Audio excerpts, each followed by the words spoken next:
Alrighty. What's up, everybody? Peter Gilmore here on this late Monday night.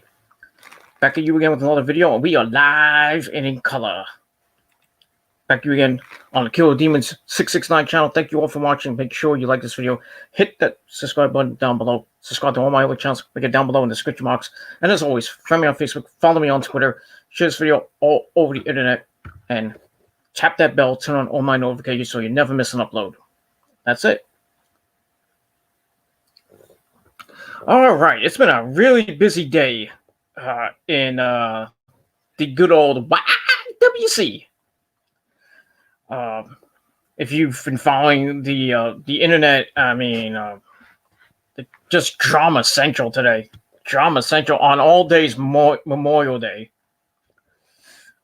We had that egomaniac JD from New York getting the attention he wanted, and WWE stars are just bashing the living crap out of him because of what he said about Alexa Bliss, comparing her in-ring work to sex.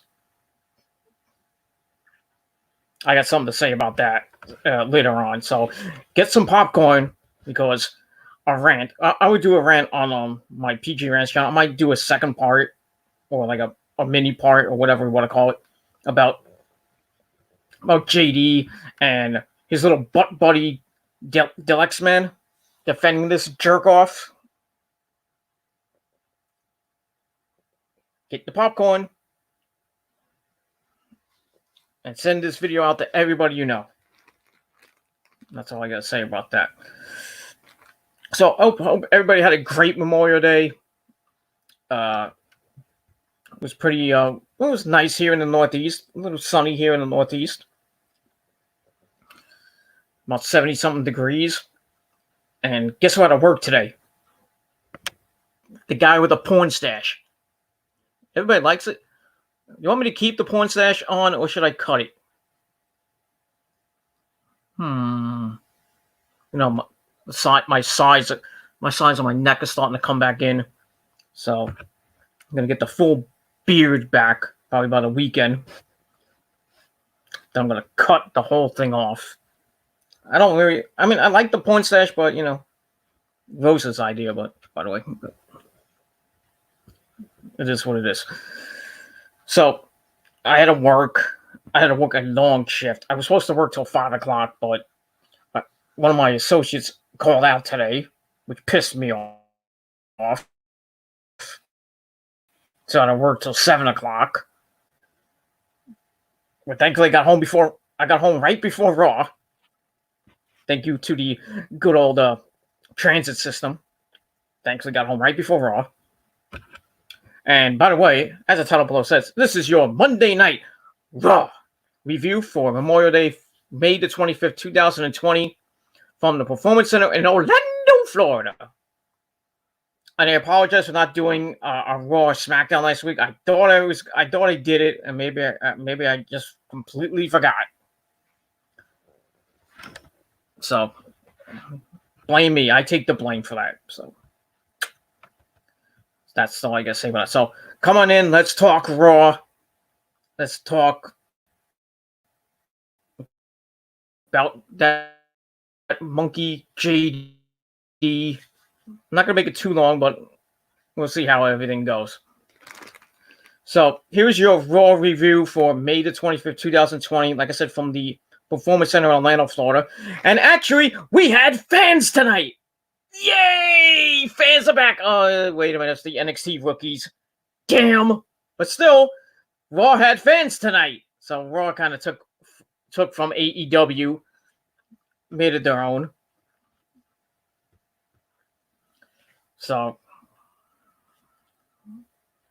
they had the plexiglass up. Look like if I was watching the NHL tonight. All I needed was a referee, the Rangers, and maybe the Icelanders, and a rink. That's all I needed. And a Zamboni. Maybe Stone Cold coming out on a Zamboni. That's all I could have used that, but it is what it is. So that's all it was. But Raw was actually decent. A lot of people giving this an F. and this show was really boring. I thought it was actually decent, and with the crowd, the NXT rookies being there, I thought it was a better show than the last few weeks we've seen. The crowd factor actually made this Raw doable. You know, it was actually a decent show. It wasn't bad, but it was decent. And I hope we get more of this next week. And at Backlash, I hope they have either the rookies or maybe we have fans, real fans, at Backlash. But I don't know where we're gonna get real fans in the Performance Center or at Daly's place with AEW or anywhere, for that matter. But what are you gonna do? What are you gonna do? That's all I gotta say about that. All right, we got some people in the chat right now, so let's get to that. My God, you're ugly. Know how to spell jerky. And I'm not ugly. I'm pretty damn sexy. That's why I am the YWC Universal Champion and the face of this fucking website. Coined by WJ himself. You can ask him himself. Go ahead. Go to WJ's Facebook. He said it himself. That's all I gotta say about that. So, Lemon Drops, fuck you, man. That's all I gotta say about that. All right, my good buddy Thomas Herrera. What's up, Thomas? Good Raw show overall. Yeah, Raw was pretty decent. Like I said, it was very good. A lot of storyline progression for Backlash. A couple of new matches. Well, I think one match was announced. And we got some interesting things for next week's Raw that I'll get to in a little bit. That's that. J.J. Jenkins. I like how I say his name. Not that I like him or anything, but anyway. How about John Cena, though? You ask that question all the time, but who really gives two shits about John Cena? I don't give two shits about John Cena. Get a haircut next video. Well, if the barbershops were open, I would be getting a haircut right now. But sadly, here in the Northeast, they're not open. And anywhere else in America, they're not open. And they probably won't be open for another month or two. So go figure. When they open, I will get a haircut. I would cut it myself, but, you know, last time somebody cut my hair, you know who, didn't look too good. So I would do it myself, but I don't have the clippers. I don't have hair clippers. And I would get them at my job, but we're sold out. That's that. By the way, this video has been sponsored by Pepsi. Just want to point that out. Product placement. Gotta love it. All right, Thomas Herrera. John Cena sucks, brother. Yes, he does. Yes, he does. Anybody notice him on that commercial with the all those people giving out their jerseys for the first responders for this fucking virus? I thought it was nice, but I didn't need to see John Cena. Because it would have been better if it was Roman Reigns. Just saying. Just saying. J.J. Jenkins says, I love John Cena. I guess you love the kids, too. Because John Cena loves the kids. Cut your own hair. Like I said, I would if the barbershop was open. And if I had hedge clippers. Holy fucking shit. If I had clippers. Maybe I will cut it next video. I don't know. Maybe I'll ask Rose to cut my hair and make it look really bad again.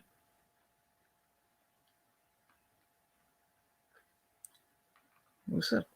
If you want my girlfriend Rosa to cut my hair, press 1. Or 2. Or 69. Or whatever number you want. I don't give a shit. That's that. Alright, let's get to Raw before I completely go off the rails. On the crazy train.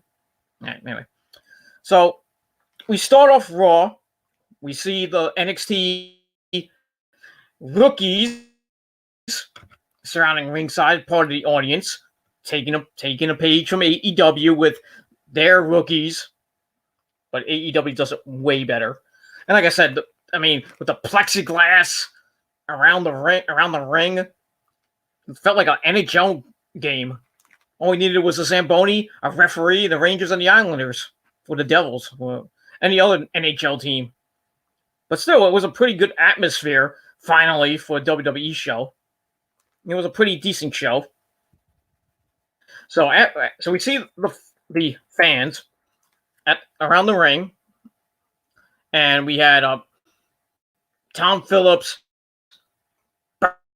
Byron Saxton, and good old Samoa Joe at ringside this time. We didn't have him up top by the stage because of the plexiglass. They had to move that to the ringside area. So I thought that was pretty cool. So we start off with my good friend and yours, Kevin Owens, and the Kevin Owens show. So the fans are giving him props. He's actually taking it all in because he's Kevin Owens. He can do that kind of stuff. He gives props to the audience, who is the future, and welcomes us all to the show. So we're in for a treat tonight. He says he'll be taking on Angel Garza later on.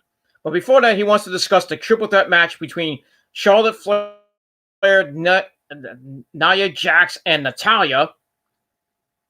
You know, Natalya lost last week, so they put her in a triple threat match. Go figure. And the girl that really trashed his set last week. So she's on the show. But Kevin Owens' guest tonight is the one and only, my first wife, the love of my life, besides Rosa, the women's champion, Asuka. Nobody is ready for Asuka. But you know what it is. Down there. Anyway, so she comes out, and she's still excited about Becky. She's chanting, Becky, Becky, Becky. And a lot of the NXT rookies had the new man shirt, which I think is available now on WWEshop.com. Go get it now. Then they talk about last week, where Nia Jax tried to attack her and Kairi Sane, my second wife, but Asuka beat her up and stood tall. Asuka starts talking in Japanese, which is, I mean, if you can understand it, you know. I can understand perfect Japanese, but I just stand there. Somebody would talk, like, I could have Asuka or Shinsuke Nakamura or Naito. Well, anybody from Japan talking to me in Japanese, I perfectly understand them. I like, yep, exactly. I understand you. That's why I would love to go to Japan someday. I only need to know the language. I'm just like, show me where the Kurikan Hall is. Show me where the Tokyo Dome is. That's it. And show me where the nearest McDonald's is. I ain't eating sushi. Just show me where the McDonald's is. That's all I can say about that. But maybe someday I'll go to Tokyo, or maybe I'll go where Kurikan Hall is. Maybe I'll go to Osaka, Tokyo, maybe Hiroshima. I don't know. But I'd love to go to Japan one day if I had the money.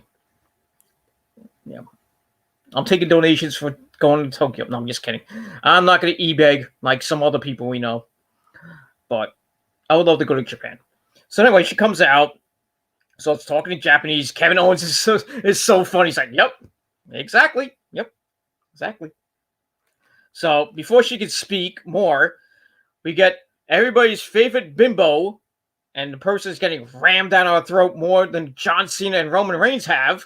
Charlotte Flair comes out, and she gets in the ring. Kevin Owens has to help her into the ring, and she drops a feather, and Owens like, you dropped a feather. And she's like, oh, you can keep it.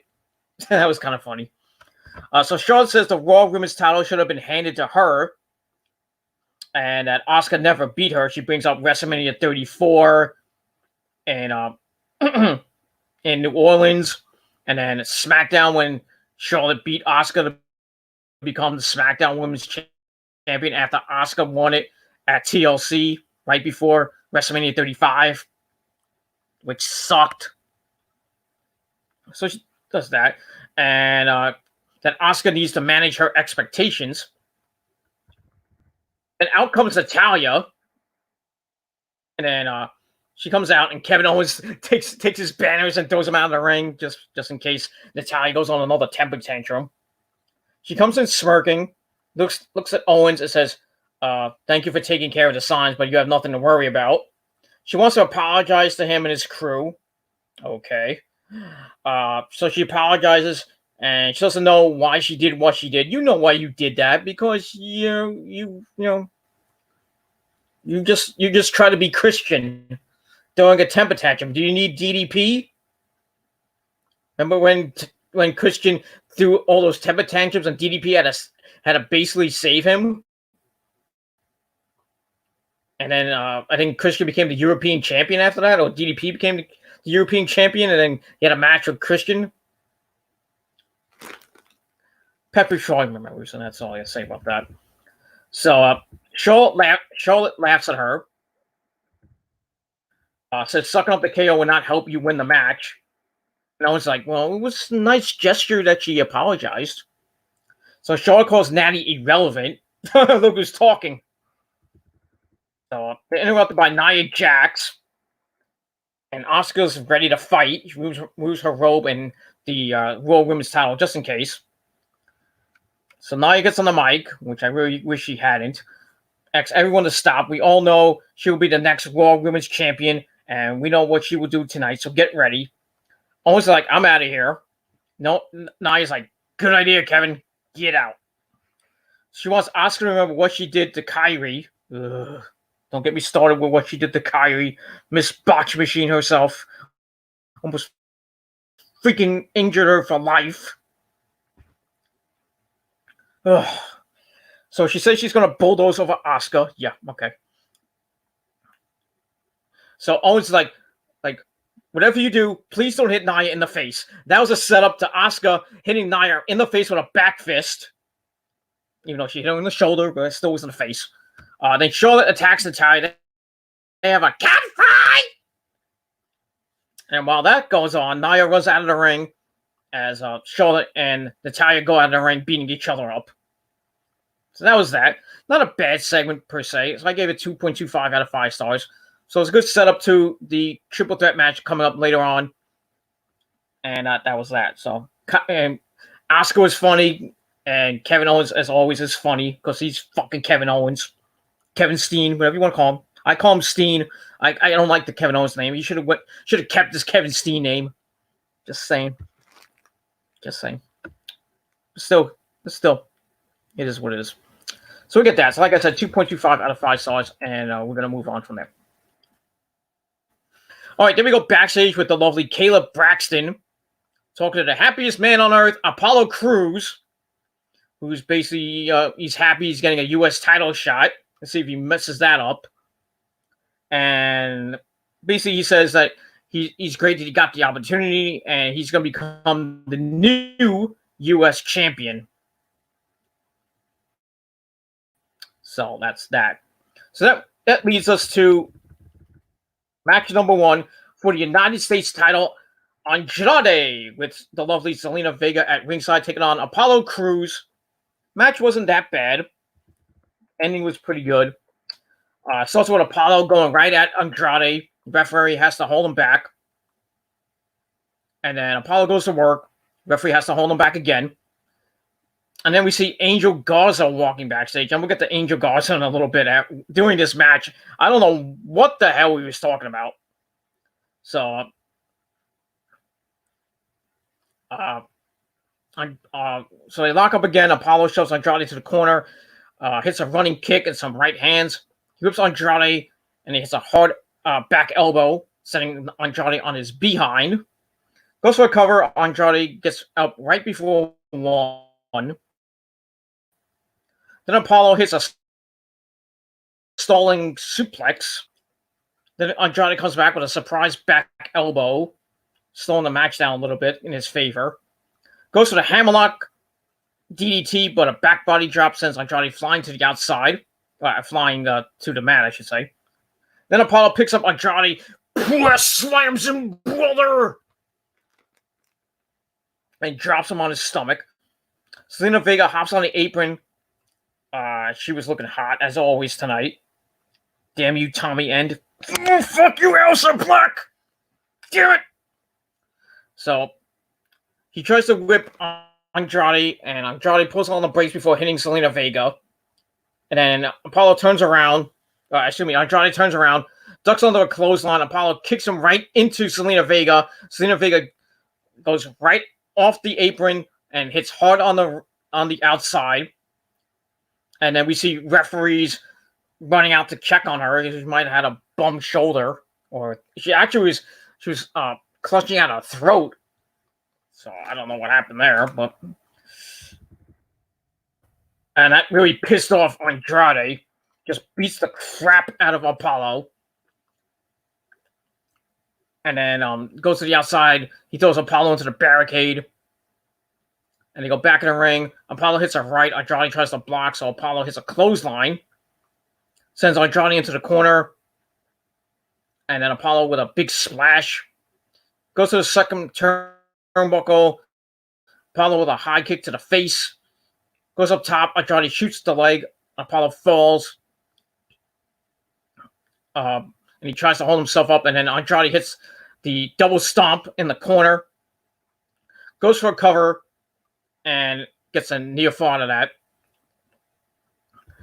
And while we get that, now we get to the Angel Garza part. We cut to Angel Garza watching the match, and then Kayla comes in and asks him, how the match is. She's saying it's a stellar matchup. So Angel Garza compares the match to sex. But it's not to Charlie, which would have made sense. Because you know how Charlie wants that, Charlie and Angel Garza, you know what's going to happen there. I don't know why they didn't go with Charlie. I was like, where's Charlie? Why are you going with Kayla? Like, Kayla doesn't have a thing for Angel Garza. I mean, really? I mean, should have went with Charlie. That would have been way better television. I mean, keep going with that storyline.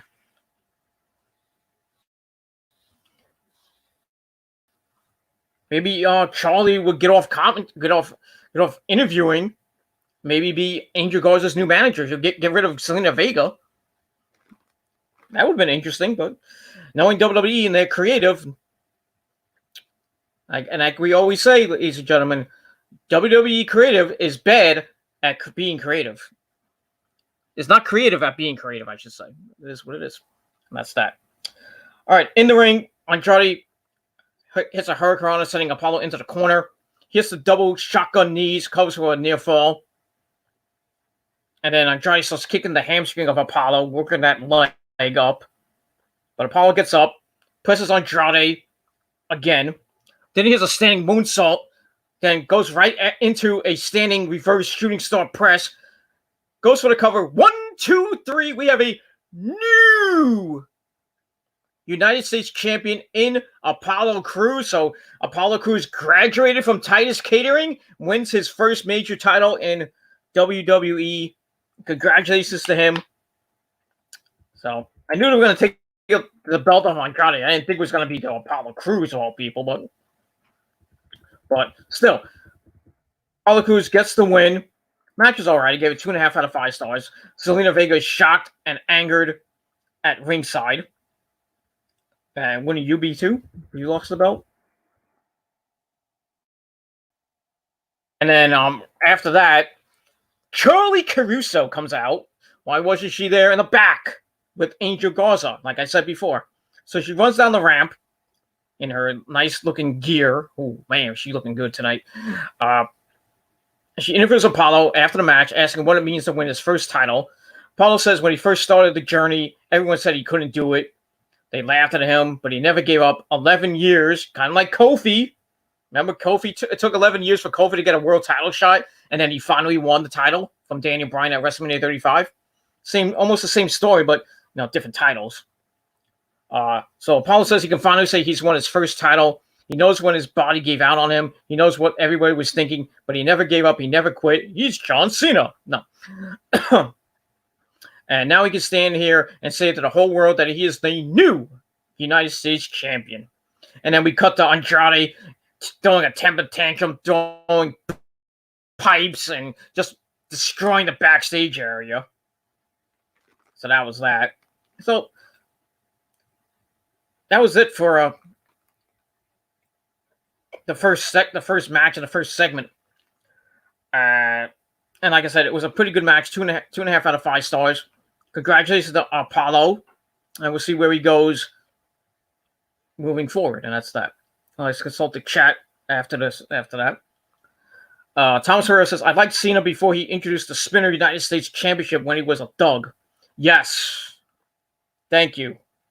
Thank you very much for that.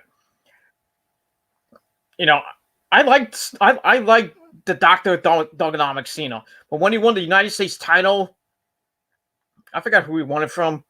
Then he changed it to that stupid spinner belt. I started to hate him.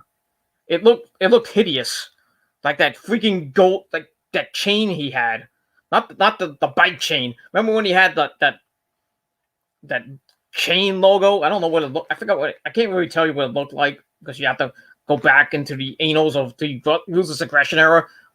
Because I think Cena had a spinner chain as well. I might be wrong, but yeah, and then after he became PG Cena, he won the title, I believe, from JBL at WrestleMania. Then he turned that into the WWE spinner belt, which I didn't like either. I still don't like it. That's that. And that's it. Son, when are you marrying your girlfriend? Next question. I hate how Ray got his tattoos in his chest. It looks like he is wearing a bra. He's got some nice tattoos. I'm not gonna lie.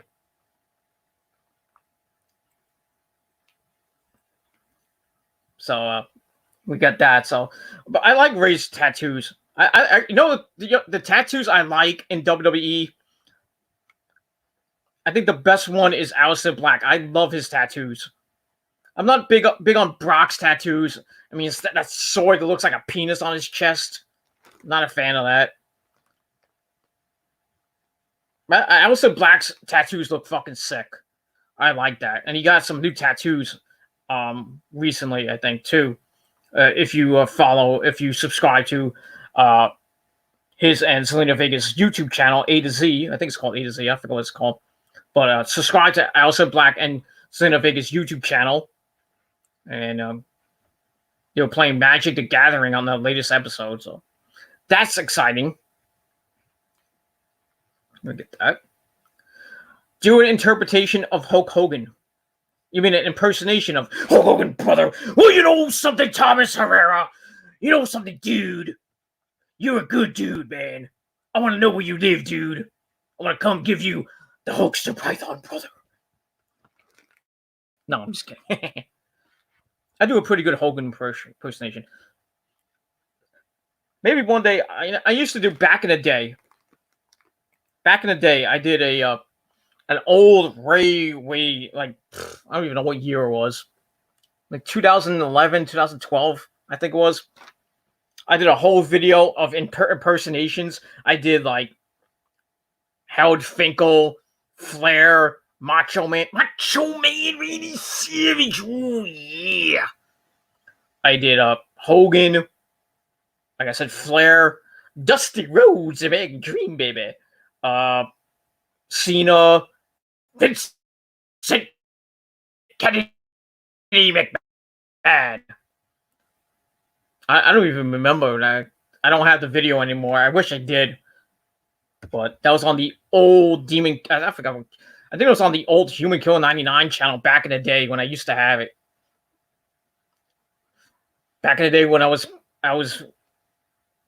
popular. not that I'm not popular now, but back then I was popular. I mean, I had a video on NoDQ. I had 2 videos on NoDQ.com. Big ups to Aaron Rift, by the way. I had 2 videos on NoDQ.com. One of them was a video I did on Christian on I rant on Randy Orton beating Christian 2 nights after he won the world title from Alberto Del Rio. That video in the first 24 hours got 5,000 hits, thanks to NoDQ. I'm not kidding. 5,000 hits in the span of a few hours. I went off on Randy Orton. That's the only time I hated him. And then I forgot the other video I did that was on NoDQ. There was another rant I did. I don't even remember. I have to ask Aaron Rift that one, but would I ever get on NoDQ again? Who knows? But that's it. So, brother. Got a 24-inch pythons, dude. And I feel Booker T, dude. Okay. Anyway, so there's your impersonation of the Hulkster, dude. And that's that. I would have loved to see Becky Lynch in the Attitude Era. She has a character for it.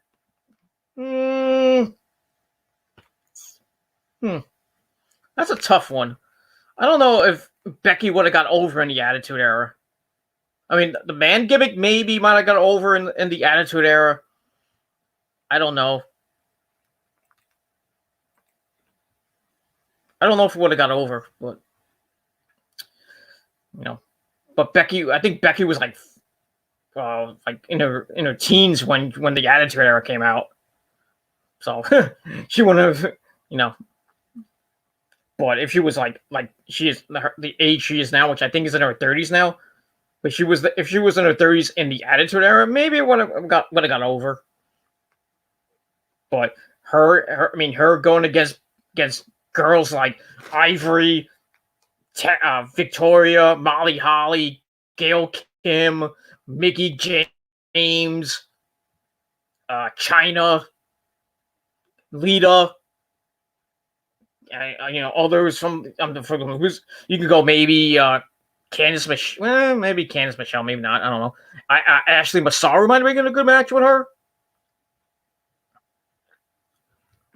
Melina, Becky and Melina might have had a good match. But you never know. These things are like what if. The what ifs of the world. Like what if Triple H was involved in the invasion before he got hurt? What if Triple H was involved in the invasion? What would have happened? That's the one thing I would have loved about the invasion. Triple H involved in the invasion, but he was hurt. He hurt his quad. That's that. I miss the old Randy Orton. I miss that old character. Yes, I miss the Legend Killer. I really, really, really miss the Legend Killer gimmick. Maybe he'll bring it out at Backlash. I don't know. Because it's supposed to be the greatest match ever, and it won't. They're hyping it as this greatest match ever. I'm probably 85% sure it's not going to be a great match. I don't think it'll be that great, but it's not going to get to... I don't think it's going to get to maybe a 4 or 5 star level. I don't see it. They're just going to have to pull out the big guns. And I don't really see that happening. But who knows? That's that. All right, let's get back to Raw. We go backstage. Seth Rollins has Rey Mysterio's mask for some odd reason, and not even the mask that Rey had when Seth Rollins tried to poke Rey's eye out. I think it was like a green mask or something like that. All right, then we go to commercial. Seth says he wants to celebrate tonight because he's better than he has ever been. thanks to one man, that's Rey Mysterio. He says Rey presented himself in a time of need. He was chosen to be sacrificed and fulfilled his duty valiantly. He can't imagine the pain he went through or how his son Dominic feels about all this. This act was Rey's final act as a WWE superstar, then it was a courageous one because it allowed us to move forward into the future. And what is this crap with Seth Rollins? Every freaking promo, he's talking about the greater good. What the fuck are you talking about, Seth? Oh, I had to do it for the greater good. What the fuck are you talking about? So we talked about that, and then we get Murphy and the new disciple, Austin Theory, coming next to Seth. So he reintroduces Theory, says that both of these men understand what it's like to be underappreciated, and under his guidance, the ceilings are limitless. So Murphy says that he has faced obstacles but needed guidance, a mentor, and a leader. He needed the Monday Night Messiah to lead him into the future, and for that, he is thankful. Austin Theory basically says the same thing. He says he thought he had friends, but they abandoned him, and the Messiah found him, and he thanks Seth. So Seth tells both of them that they are very welcome, but this is just the beginning. And he says later on in the evening, they get to show Rey firsthand the goodness that he has brought to Raw when they make examples out of Humberto Carrillo and Aleister Black and show them what happens when you stand in the way of the Monday Night Messiah. So we'll see that match later on. I kind of like how Seth's portrayed at this point. I'm kind of liking the gimmick because it kind of reminds me of him in the Age of the Fall back in Ring of Honor when he kind of joined up with Jimmy Jacobs. If go back to watch that. Go back and watch old Ring of Honor clips of Seth Rollins. Well, Tyler Black, you may want to call him, and watch. Just type in Age of the Fall, and you know what I'm talking about. So we get that. So I gave that segment 2.5 out of 5 stars. Not a bad promo, and that's that. All right, we stay backstage where once again we get Charlotte Flair. This time talking with Charlie. Charlie wonders if she's gonna win. If she's gonna win tonight and become a double champ at Backlash. What would it mean? Charlotte says she's the most consistent and prolific women's champion in history. Well, that's actually true. So she said something right. She says the number of titles doesn't matter. It's just math. And she says that no one compares. And then Asuka comes in dancing like the Asuka queen that she is. But she's a dancing queen. Young and mean. And she's not 17. Rose is a dancing queen. But I won't say anything more. She told me to shut up. Okay. She gets in Charlotte's face and says, "Red is not your color." That was awesome. That was pure burial right there from Asuka. I went on Twitter and said, "Asuka just buried Charlotte." I was like, yes. Shut her bimbo mouth up. I loved it. Loved it. Thank you very much, Asuka. Thank you. And that's that. So I gave that 2.25 out of 5 stars, and we're going to move on from there. All right. Get your popcorn ready because the rant is coming.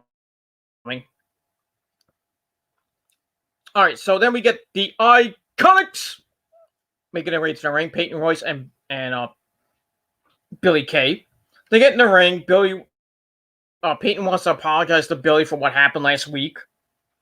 After she slapped Billy in the face. Billy wants to apologize to Peyton. She got so caught up in the emotion that she slapped Peyton, and it makes her sick to her stomach that she hurt her. They come so far together. So Peyton's like, okay, I'll take your apology. And she says they grew up together, signed their contracts together, won their tag team titles together. I get that. So, and they bring up the fact that they never got to defend their titles, and it was instead given to the office's favorite blonde. So out comes JD from New York's favorite person in the whole wide world, Alexa Bliss, who says they've had every opportunity in the world and they blew it. And then Nikki Cross cuts a brilliant promo, saying she just gets to stand there and look grateful. Nikki tells them that every step Alexa has taken, she has taken as well. She left Scotland with nothing and got to the WWE and had nobody. What about Sanity? That was a nobody. Okay. She says it was okay for them too. They had each other. Nikki had to scratch and claw for everything, and Lexi gave her time, respect, and she was there for her. They would always laugh at her and her cute little accent. And she's like, you want to talk about friendship? Her and Alexa are the WWE Women's Tag Team Champions. Why? Because Alexa helps her focus, and she thinks. Nikki told her something about friendship too, and she can't think of anything more iconic than that. Aww. So, get that. And then the Iconics attack from behind. Well, attack him from the face. Billy gets Nikki in the corner. Peyton drops Alexa. Spinning heel kick right in the face of Nikki. Almost said Nikki Bella. Nikki Cross. Then they double team Nikki and hit that stupid, weird finisher they have. And that was that. So I guess we're going to see another match between the Iconics and Alexa Bliss and Nikki Cross. So we'll see what happens. I guess that's going to be a backlash. That's that. But still, a pretty decent promo. I gave it 2.25 out of 5 stars from that. Now, I want to go quickly. I'm not going to make this too long, and I hope he's watching, this self-centered prick. JD from New York, the big Braves fan. Fuck the Braves. It's all about the Mets. Yankees. Shut up, you. Yankees suck. Fuck the Yankees. I love Jared Jeter. Yeah, I bet you do. Jared Jeter. Sexy Papi Champu. You love Alex Rodriguez. Shut up. That's what I bet. Oh, and Jeter too. You love the steroid users, don't you? Yes, I do. Can you use some steroids, Pete? Rosa wants me to take steroids. Should I take it? Press 1 now. 2 for maybe. Does this look like I need steroids? I don't think so. I'm going to take a swig of my Pepsi. Pepsi. The drink of champions. So, JD from the Pepsi generation. Oh yeah, I remember that. What was the tagline back in the 80s? I'm older than you. Yeah, you are old. That's why I don't know. Was it The Taste of a New Generation? I think it was called something like that. Back when Pepsi looked. I mean, so many times, I know when Michael Jackson did the commercial and then he burned his hair. Oh God. Remember that? No. Then he had to be locked in the hyperbaric chamber. For what?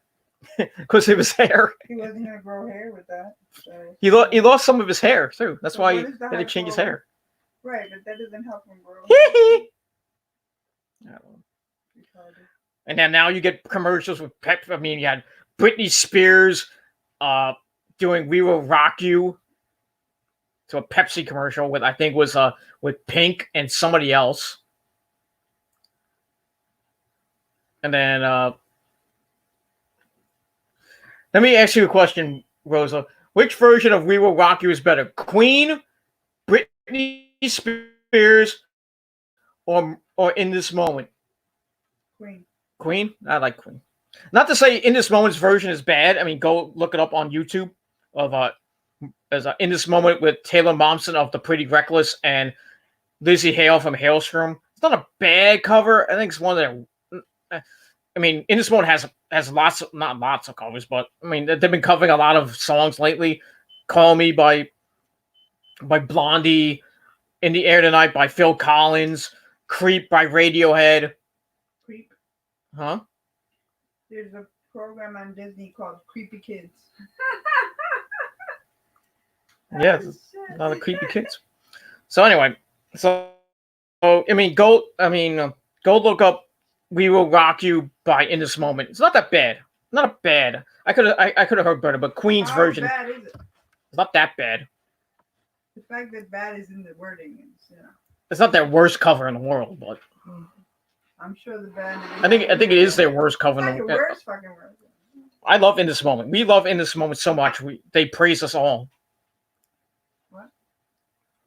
No, we love In This Moment, and In This Moment loves us. Weed. Huh? They love me though. Okay. They don't love you. I don't know why. You have too many things to say about Maria. That's why. I'm not lovable like you. I'm an animal. Like my pet. Okay. Anyway, getting back to Mr. JD from New York, Mr. Jerry, whatever his fucking last name is. Not that it matters. This dumbbell talks about Alexa Bliss and saying that he was kind of referring her in-ring ability and comparing it to her sex life, and saying her performance in bed probably sucks worse than her in-ring ability. And this got blown up today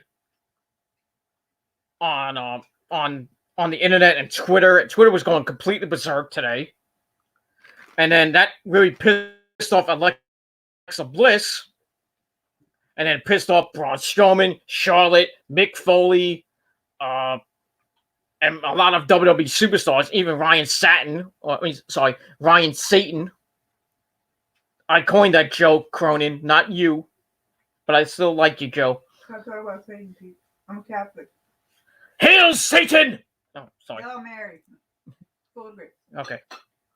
So, JD got all the attention today because he has to inflate his big ego because he has a small cock like Stones of Entertainment does.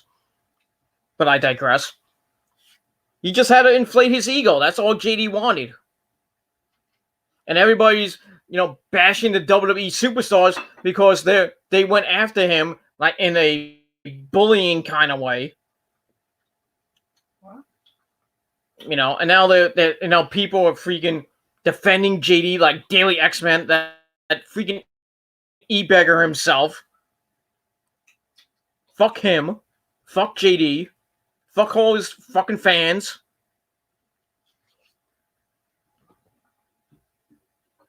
Just fuck them all.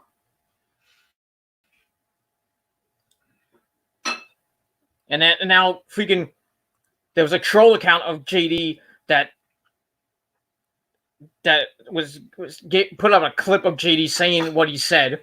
And then there was another troll account that doxed the troll account of JD.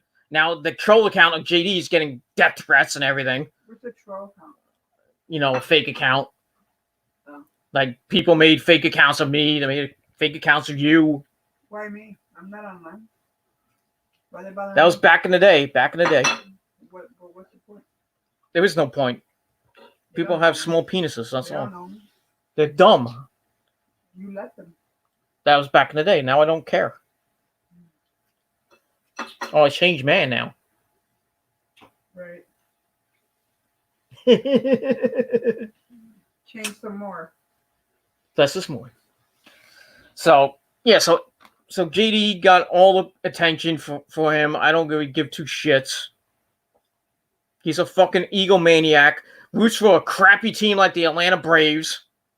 Bashes WWE to no end. It's a horrible YouTube shooter. He's horrible.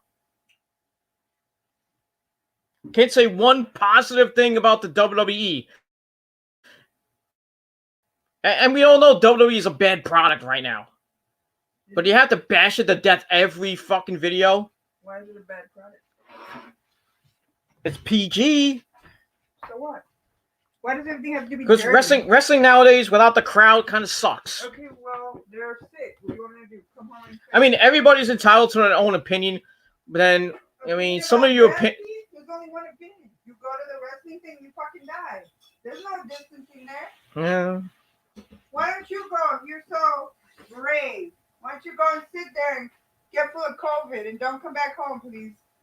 I'm not going to go until we get... Hug the wrestlers. See which one gave it to you. Exactly. Shut the fuck up. Don't tell me to shut the fuck up. All right, I'll make you then. Hey, don't go there. Anyway, So yeah. Better to tell you? Yes. stuff. You can do that later. No, no, I can't. I can't look at So, myself yeah. in the morning. So yeah. So all I gotta say about this whole situation is fuck JD, fuck his fans, fuck Sean's Entertainment, fuck Daily X-Men. Anybody who defends JD, go fuck yourself. JD. Some jabroni from New York. Okay. Why are you messing with your outfit? Fuck him.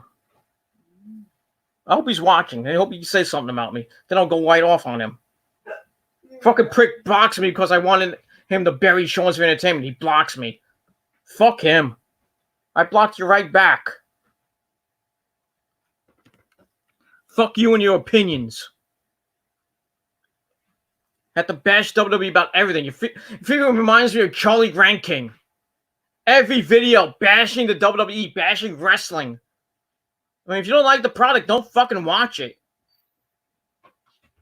And you want to, you have to do it because you're a so-called reporter.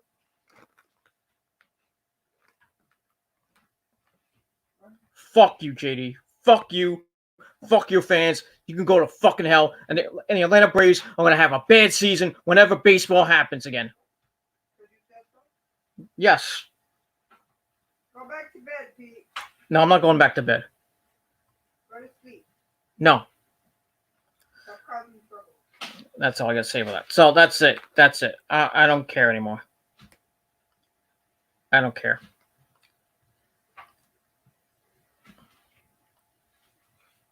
I don't care anymore. Fuck JD. That's all I gotta say about it.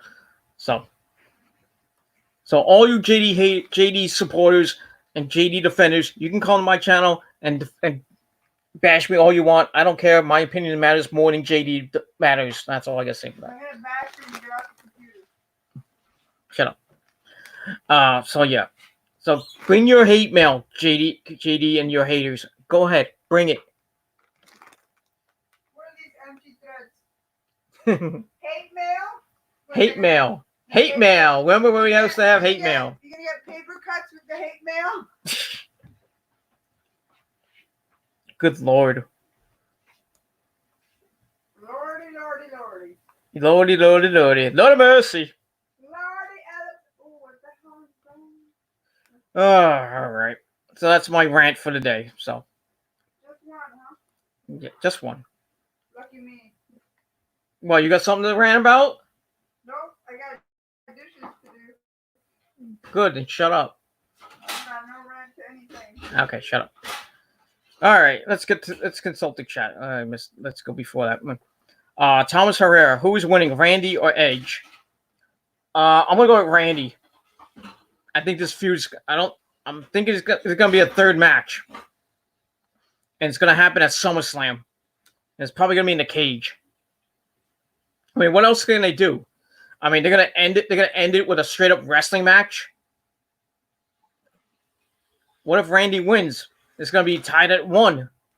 I mean, you gotta break the tie somehow. Or they're gonna wait. Or they're gonna, if they're not gonna do it at SummerSlam, they're gonna do it at the next pay-per-view in July, which I think is gonna be Extreme Rules. I don't know. I'm going with Randy. I think Randy's gonna hit the RKO in the middle of the ring, pin Edge.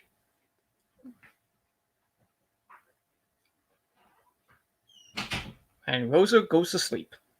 Thank you very much. So that's that. But like I said, I think Randy's gonna win. I really think Randy's gonna win. But never, who knows? They might go with Edge winning, and then Randy goes back to mid-card hell.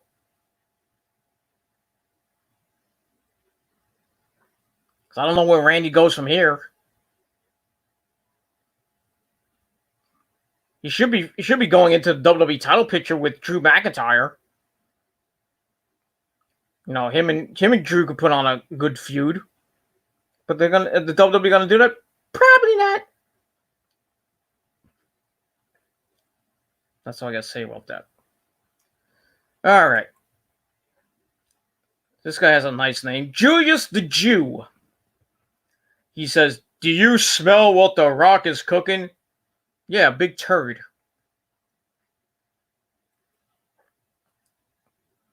He says that. And that's the bottom line, because Stone Cold said so. Stone Cold! Stone Cold! My God, barbecue sauce! Stone Cold! And he's just rambling off catchphrases now. You can't see me. You can't see me. Right knuckle shuffle. I'm John Cena. I love the kids, baby. I love the kids, you understand. I love the kids more than I love Nikki Bella. That's that. Gold dust. Good old Dustin Rhodes. That's that. All right. Let's get back to Monday Night Raw. So after that tongue lashing I gave GD, so he can go fuck himself. So we'll probably see Alexa Bliss and Nikki Cross defend the women's tag team belts again against the Iconics, probably at Backlash. And if it does happen, I think Alexa and Nikki will retain because they're looking like they're going to break up the Iconics. Another tag team. Another women's tag team gone. They maybe have 2 or 3 women's tag teams left. That's it. They're going to break up probably the only tag team that probably would. I mean, they're going to break them up. And you have left Kyrie and Asuka. And I don't know if they're going to even think about tag teaming again. Who knows? You got Carmella and Dana Brooke, who made a makeshift tag team. So I don't know if that's going to happen. That's the only 2 left. Maybe a third. Well, actually, yeah, that's the third. Maybe 2. There's another one I don't know, but I don't know about. But that's it. You break up the Iconics. That's it. Why have a women's tag team division then? Looks like Nikki and Alexa are going to be tag team champions for life. Unless you bring up some people from NXT and make them into a tag team. Like maybe Raquel Gonzalez and Dakota Kai. I don't know. What do you want? Zuzu. Zuzu's trying to get up on here. Come on up. There you go. There she goes. Say hello to Zuzu, everybody. You should give me a kiss.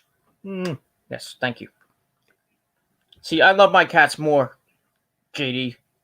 Stop fucking your cats. That's that. Don't get on me now, please. Thank you. All right, so we get that. So I gave all that 2.25 out of 5 stars. You're on me. Come on.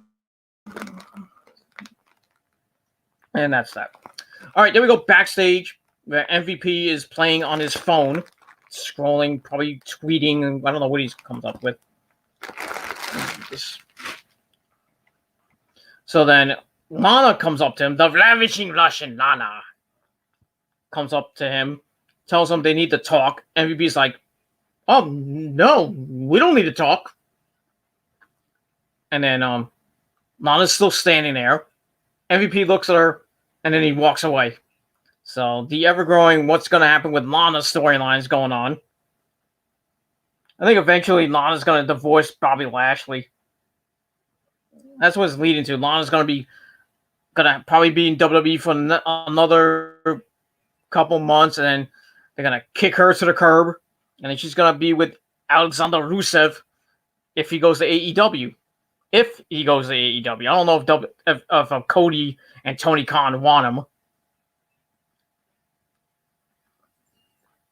And they'll probably rename him. We won't be called Rusev anymore.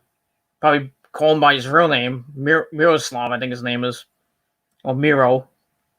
Whatever. And they'll probably Lana won't be called Lana no more. They should probably call CJ Parker. That's a real name. So, if we go to AEW, probably, maybe not. Then again, he might go to TNA. I don't think he would be a good fit for Ring of Honor. I don't even think he'll be a good fit in Japan.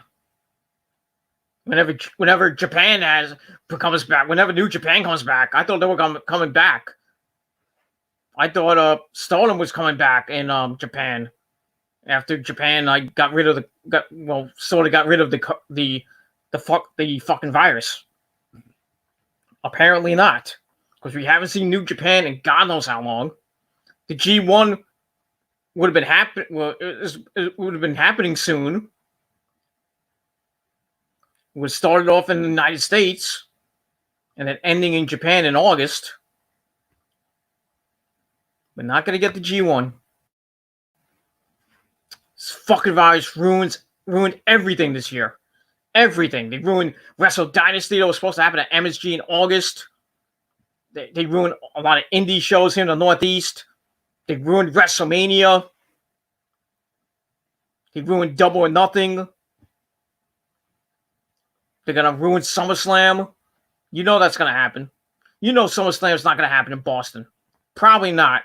There's a high probability that WWE won't have NXT TakeOver or SummerSlam in Boston. They probably have it again at the Performance Center.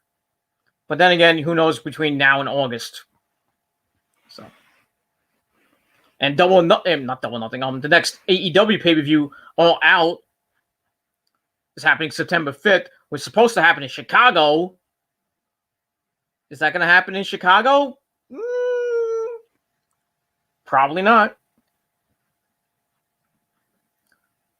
So, who knows? So that's that. And, yeah. Thomas Herrera did. I don't know what you were doing. I don't get I think you were doing a smiley face or something like that. So, at that. Why is Stephanie McMahon a SLUT? She's not a slut. She's not. She's a very powerful young lady. She's not that young anymore, but she's all grown up. If you listen to her former theme song before her new theme song, she's grown up. She married Paul Levesque. Had a couple kids with him. She's Stephanie McMahon Helmsley now. Well, Stephanie McMahon Levesque right now. So, and I met Stephanie back at the WrestleMania 17 launch party back in back at WWE New York before it became the Hard Rock restaurant.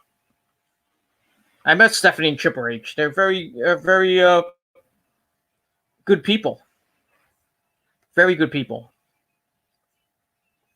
That's that. And if you want to say Stephanie stepped her way to the top, I don't think so. Unless you want to bring up the Randy Savage story. That should be on Dark Side of the Ring. You want to talk about conspiracy things? Why don't you bring up the Stephanie McMahon Macho Man saga? Did Macho Man really sleep with Stephanie? Or was it all a conspiracy? There's so many episodes they can do. I'm hearing that, some people are thinking what episodes they want to do. I would do a story on China, her last days, bring that up. Tammy Sitch, bring up the rise and fall of Tammy Sitch, or Sonny, whatever you want to call it. Bring up the Chris Candido story. Unless you want to tie that in with the Tammy Sitch story. I don't know if you want to do that, but bring up that. There's so many episodes I can think of, but, I heard somebody say Billy Jack Haynes. I don't know if there was a story behind that. Okay.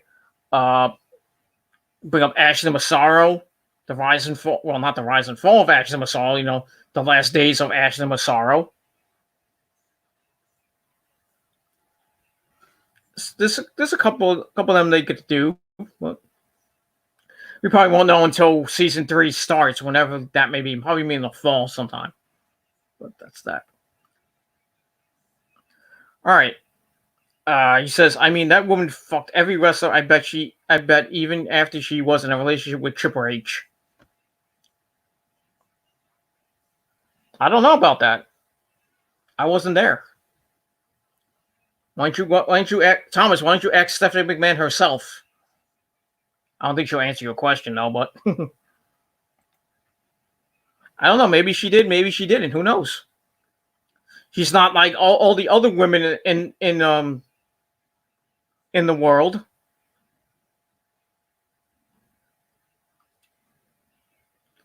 All the women, all the women there have been probably banged all the wrestlers there by now.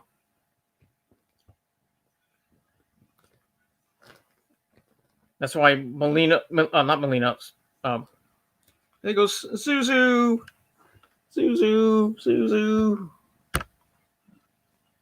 Fuck you! All right, sit down and be nice. So anyway, yeah, I mean, most of the women that have come and gone from WWE probably slept with almost all the wrestlers there, and probably right now, some of the women on the main roster and at NXT probably slept with some of the wrestlers there. I would bet Sasha Banks probably before she married her husband probably banged a couple of dudes. Bailey probably banged a couple of dudes even though she has a boyfriend. Charlotte Flair maybe banged a couple of dudes before she went with Andrade. Alexa Bliss, we all know she banged Murphy. There's the tapes. So she probably banged more dudes after getting rid of Murphy. Or was it Wesley Blake? I forget which one. Doesn't matter. She probably banged a lot of people. Probably most of the hot ones, like Alexa Bliss, Candice Michelle probably banged a lot of people, and she did softcore porn. Candice Michelle was banging a lot of dudes back in the day. Sonny banged a lot of dudes back in the day. She banged freaking Shawn Michaels. She banged Dolph Ziggler. She even said that Dolph Ziggler has a crooked penis. Go watch the YouTube videos that she did. Sonny probably banged a lot of dudes. Chyna banged Triple H. Then she banged Sean Waltman, X-Pac. Probably banged a couple other dudes on the side. All these women are banging people. Mandy Rose is probably banging people when she has a boyfriend. I wouldn't be surprised if Mandy Rose is banging Dolph Ziggler. Dolph Ziggler bangs everything and anything that walks. Banged Sonny, banged Nikki Bella, probably banged Mandy Rose, probably banged a whole bunch of all the divas. Paige, probably the same thing back when she was in her wild days, not now.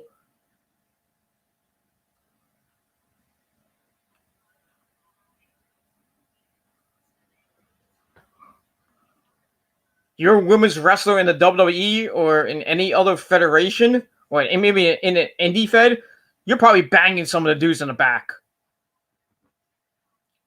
Even if you have a boyfriend, you're on the road 350 days. Well, if you're on the WWE, you bet you're on the road for 300 and some odd days, 325, 350 days a year, and you have a boyfriend or a husband. Forget that. You're banging somebody. You need to get laid. You can't go home all the time.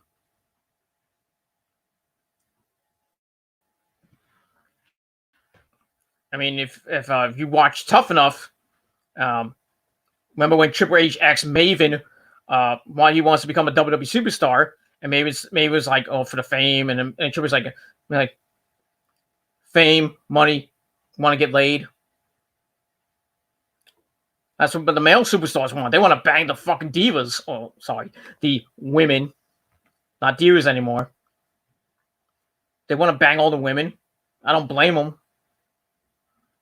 If I was a fucking WWE superstar, I'd be banging freaking Sasha Banks, Asuka, Kyrie, Alexa Bliss.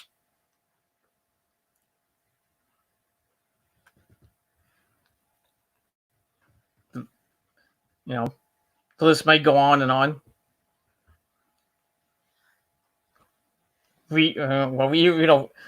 Rio, she's like 20 something. Io Shirai, definitely would bang her. But I'm perfectly fine where I am right now with my lovely girlfriend. That's all I gotta say about that. But if I was a WWE superstar, I'd be probably banging all those chicks. One way or the other. That's that.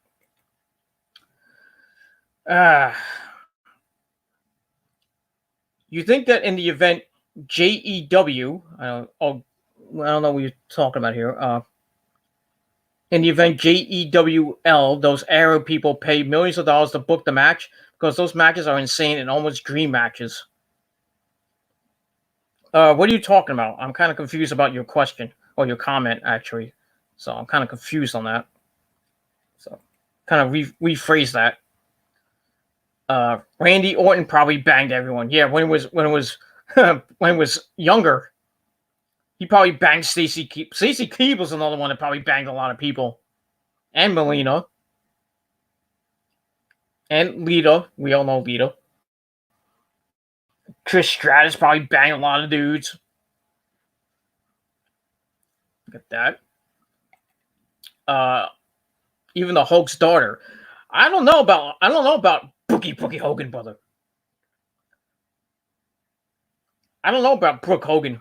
When she was in TNA, she had that little storyline with Bully Ray. I don't know if Bully Ray banged Brooke Hogan. I wouldn't put it past him.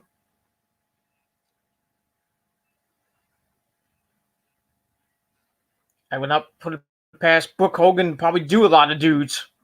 Now she's, I think, married to a football player now. I forget which one, but I don't know. That's that. Oh, you were talking about Crown Jewel.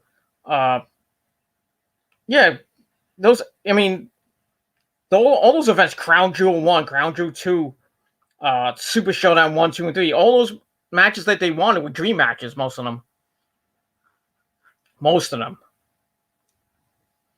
But the Arabs want to see. They want to see the guys like Taker. They want to see Hogan. They want to see Flair fight. They're not gonna get Hogan and Flair fighting. They'll see him there, but they're not gonna get him fighting. I mean, Undertaker Goldberg was kind of like a dream match, even though that match sucked. We all know how that ended. Holy crap. Taker almost broke his fucking neck. Thank God he didn't. Thank God he didn't. Because Goldberg would have been the most hated man in the industry right now. He was back then when he ended Bret Hart's career. Imagine him ending The Undertaker's career. Oh boy. He would have been the most hated man in wrestling. That's that. All right. Getting back to Raw. So we get a graphic of Shad Gaspard. I will be doing a video. I don't have much time left on my StreamYard account, on my Peter Gilmore Wrestling channel, and my Metal God channel, and my Rant channel. So I may or may not do it, but I'll see what I can do if I have enough time left. Because I got to do I can do an AEW review. I got to do a Q&A. I got to do another NXT review. I got more next week. I got to do a review of NXT Takeover. Hopefully I can get all those in before my time resets on June 9th. So hopefully I can get all those in, and maybe if I have enough time, I can get the tribute to Shad Gaspard and Hana Kimura in. But we'll see. So we get that. Then we see MVP in the middle of the ring. So we got the VIP lounge where he welcomes the trainees, and he says the tab is on me. So he has like kind of stroke, I guess. He says it says that the VIP lounge isn't the only nightclub that can boast the superstar power of Drew McIntyre. So his guest, he comes out, WWE champion. So he comes in, he throws a bunch of furniture out, and then he's like, "Where's Lashley?" So MVP says tonight it will not be tucking Drew. No contract, no contact, says MVP. He wants Drew to remember the last time he invited Drew to the MVP lounge when he offered selflessly his managerial services. He tried to be a friend and got claymored. And he had two thoughts after that. One, Drew is definitely going to become a champion. And two, when he loses the title, I will personally play a role in that outcome. We'll see what happens. He says it took Lashley 13 years, and after that time, Lashley has a shot because of him. Drew says, whoop-de-freaking-do. It took me 19 years to get a title shot. And I main event in WrestleMania. And he wants to remind MVP of what he said. So Drew says he doesn't need anyone thinking for him or talking for him. He doesn't want someone like MVP kissing his butt. And one thing Lashley said last week that is 100% true. The only way he will ever take the title is by prying it from his cold, dead hands. So MVP's like, that could be arranged. So out comes Bobby Lashley, and MVP introduces him as the future WWE champion. So Lashley goes to the ring, and we all thought that Lashley and Drew were going to have an altercation, but out of nowhere, Drew hits a Claymore kick right to MVP's mouth, laying him out. Drew then removes his shirt, and he dares Lashley to get in the ring. He's like, "Get in here and fight me!" So MVP's struggling to get up, but he's holding Lashley by his foot, and then that ends the segment. So a little bit of storyline progression there. That was pretty nice. Not a bad segment per se, so I gave it 2.5 out of 5 stars. And that's that. So we'll see what happens with Lashley and Drew as we go into next week, which is, I believe is next week. We'll get to that in a minute. No, we got 2 more weeks before that, and we move on. So we'll get that. All right, then we'll go backstage when Natty gets interviewed by Charlie, but she gets interrupted by her husband, TJ Wilson, or TJ, Tyson Kidd, whatever you want to call him. And then she tries to go back to the interview, and Charlie's like, we're out of time. And Natty is not a happy camper. And that's that. She's really annoyed. So TJ is probably not going to get any nookie later on from Natty when she gets home. So we get that. That's that. So I give that 2 out of 5 stars. That's what it was. All right. Then we get to our next match. Kevin Owens taking on Angel Garza. It was an okay match. It's also with Garza coming out from behind and clipping the calf of Kevin Owens, which came into play during the match. So Garza goes to work on the leg. Owens tries to fight back. Garza goes back to the leg, pulls it back behind Owens. Owens gets the ropes as we get a ref break. And then Owens comes back with an uppercut. And then Garza comes back with a chop. And he grabs the leg, pulls it against the ropes. Owens tries to fight back, but his leg was giving him out. It was giving out on him. But he comes back with a right hand and then a senton splash to Garza. He runs for a cannonball, but his leg gave out. And then Garza hit a super kick for a near fall. Then he grabs him, sits Owens up on the corner. Angel gets knocked off. Owens dies with a senton to him. And then he's trying to go for the pop-up powerbomb, but his leg gave out again. And then Angel Garza rolled him up for the 1, 2, 3. Actually, he hit the wing clipper for the 1, 2, 3. I should say. Sorry about that. So Angel Garza picks up a, I guess you can call it maybe a shocking victory over Owens. I guess they're gonna go with this storyline. I don't know if it's a good storyline, but it is what it is. It gives Kevin something to do.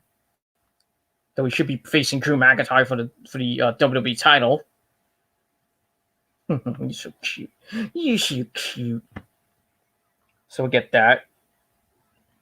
And we're going to move on from there. So I gave the match 2.25 out of 5 stars. And that's all I got to say about that.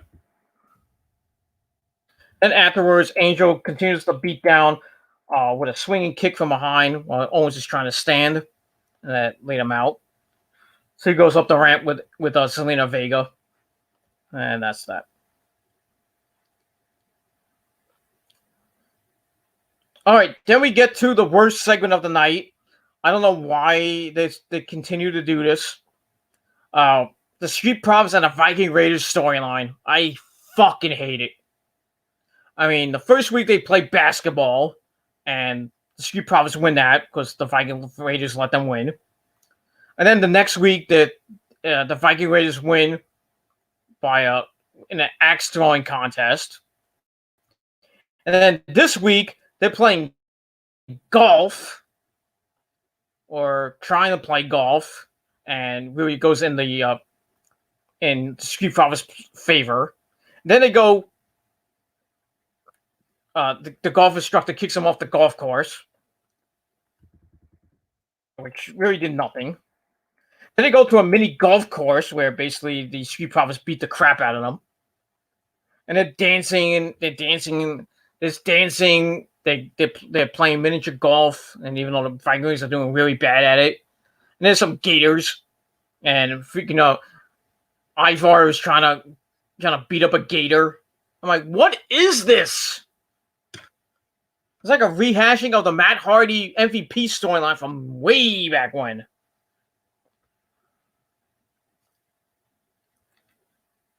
It's just a rehashing of it. I mean, MVP and Matt Hardy went through a cheeseburger contest, a basketball, and they did so many other things way better than this storyline. I guess that's how the WWE cares about this tag team division. Because it's garbage right now. Both sides, Raw and SmackDown. Garbage. Garbage, garbage, garbage. So basically, the Street Profits win. They're up 2-1. And then Ivar says, we let you win, right? And then the Street Profits like, oh, really? And then it gets worse later on. I'll get to that in a little bit. So, fuck that segment. 1 out of 5 stars. That's that. All right, then we go backstage where we see MVP and Lashley walking. MVP's grabbing his jaw, see if it's still in alignment. Then we see Lana come in. She has a bag of ice for him. And MVP's like, is this supposed to be some sort of joke? Everything's a joke to you, Lana? He says what she needs to understand is that Drew was sending a message. Lashley has his first title shot at Backlash, so what they need to do is send the message right back to Drew, and he knows exactly how to do that. So Lana gives like a mean look, and that ends the segment, and that's that. So I give that 2 out of 5 stars, and we're gonna move on from there. All right, then we get to match number 3. Austin Theory and Murphy taking on Aleister Black and Humberto Carrillo. Match that came about from last week after Austin Theory was introduced as, well, not introduced, was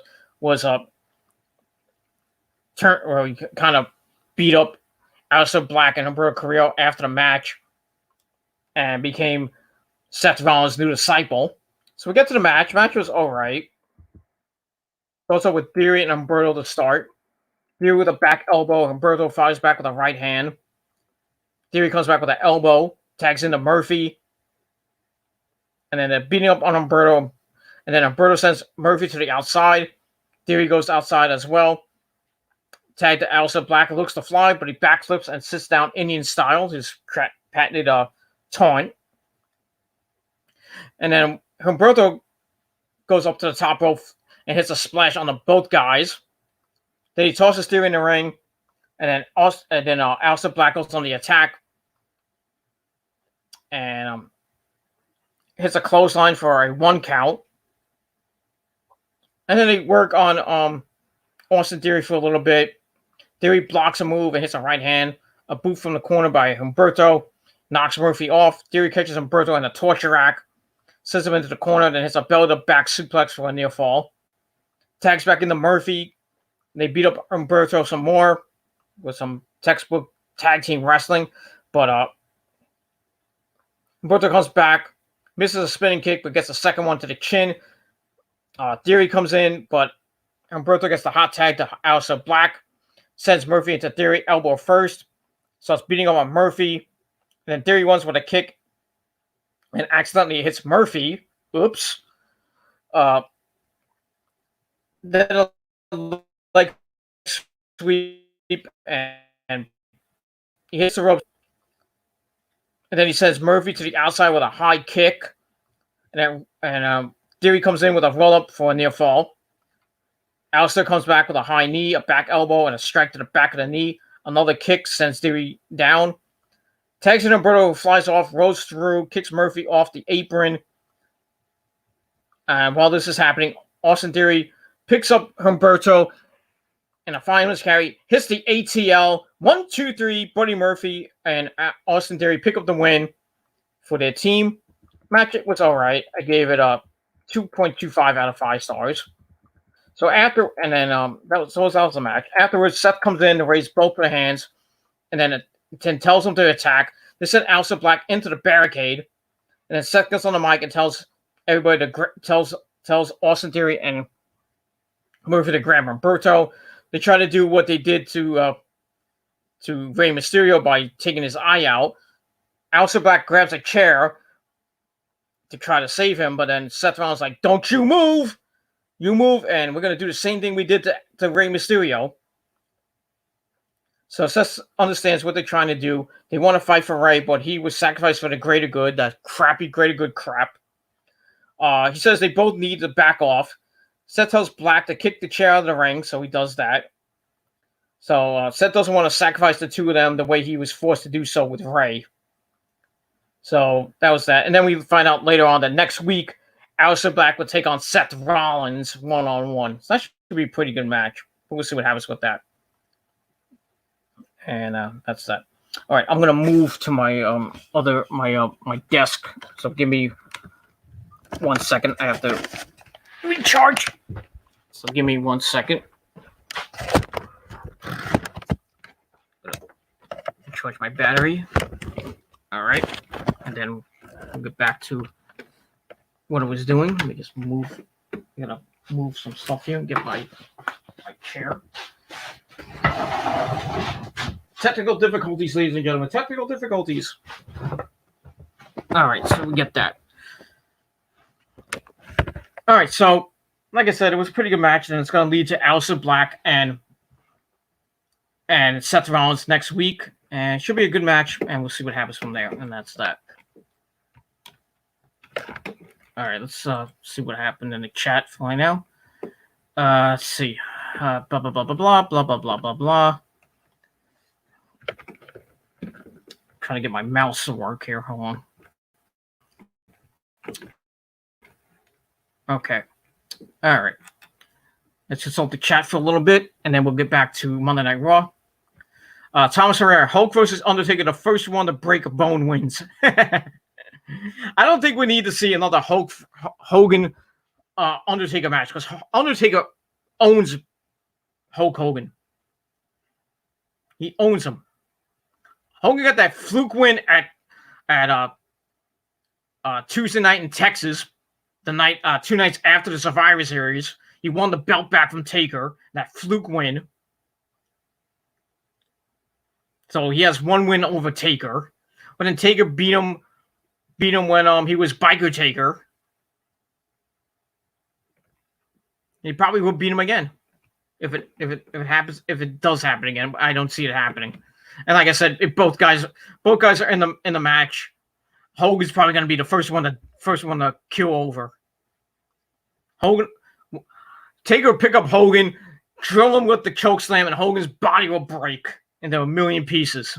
And they'll have to get the gurney for Hogan. Brother, my back, brother, oh, my back, brother, oh, back, brother, oh. And that's that. So we see that. So yeah, no, I don't want to see a Hogan Taker match ever again, and we'll probably never see it again. Imagine 70-year-old Hogan against 60-year-old Taker at WrestleMania 50 or WrestleMania 45 or whatever. Like that's gonna happen. That's that. I miss heel MVP. Yeah, MVP as a heel was pretty good back in the day when it was the United States champion. He used to come out with that freaking with his theme. I'm coming, and he comes out through the that dome or whatever it looked like. MVP was good back in the day. Now, not so much. Now he's trying to reform the Beatdown clan with Lashley. All we need is a couple other people, maybe Samoa Joe. If Joe ever comes back to wrestling, I don't think he is. Joe's been his whole WWE career. Joe has been so injury prone. I think that concussion told him that's it. He's better off doing commentary. I like Joe on commentary. I think if he gets back in the ring, he'll probably hurt himself again.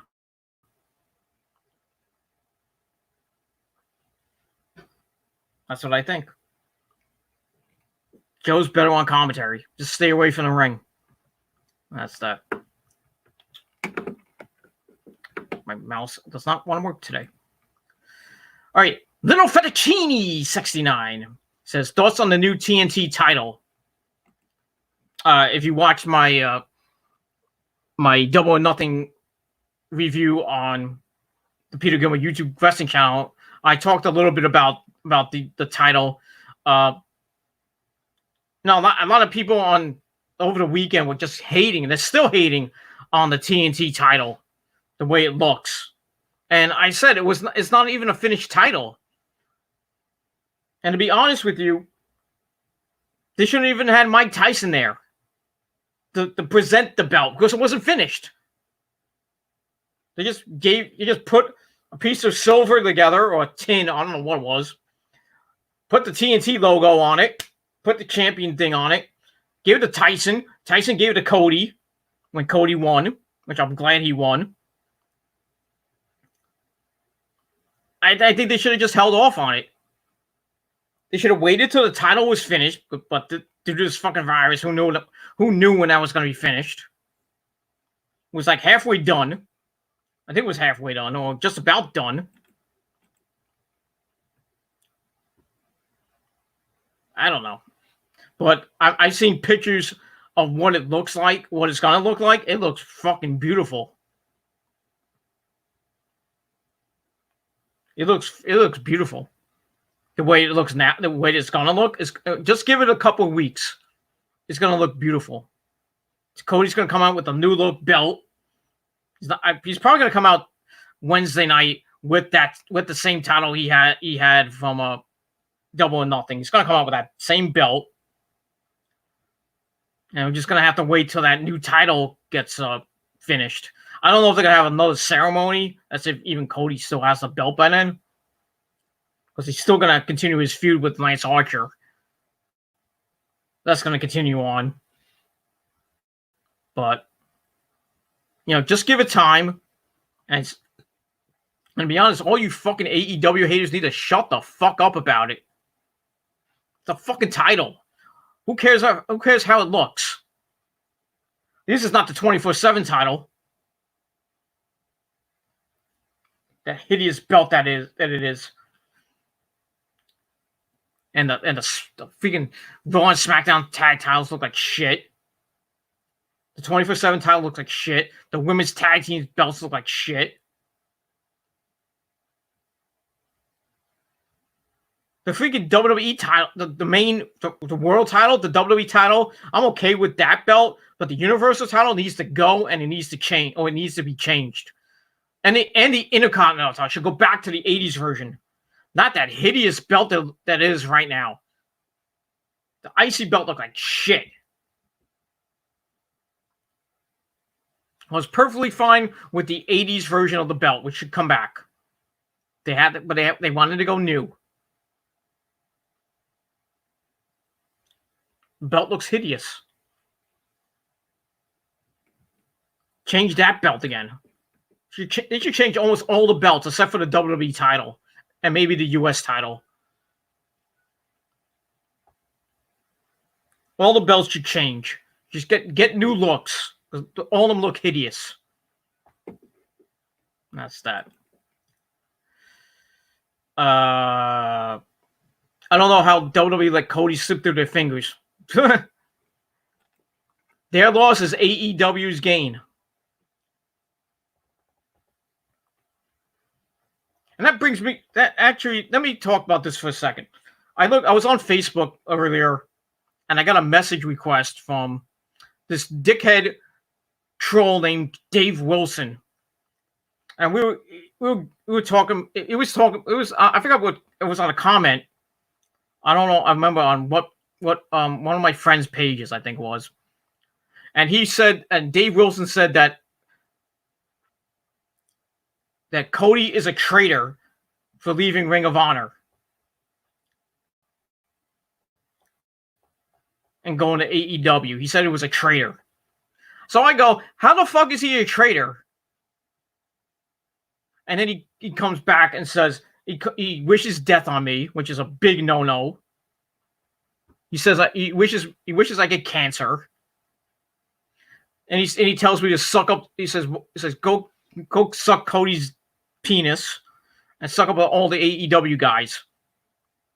I don't give a crap if I'm an AEW mark. I like Cody. And first of all, Cody was never a traitor to Ring of Honor. Why do you think Ring of Honor was so good from 2014 up until Cody and the Bucks left and Adam Page and well, not Marty, but Ring of Honor was great back, after Steen left. I thought that Ring of Honor was just gonna go, just gonna keep going by like how TNA is right now.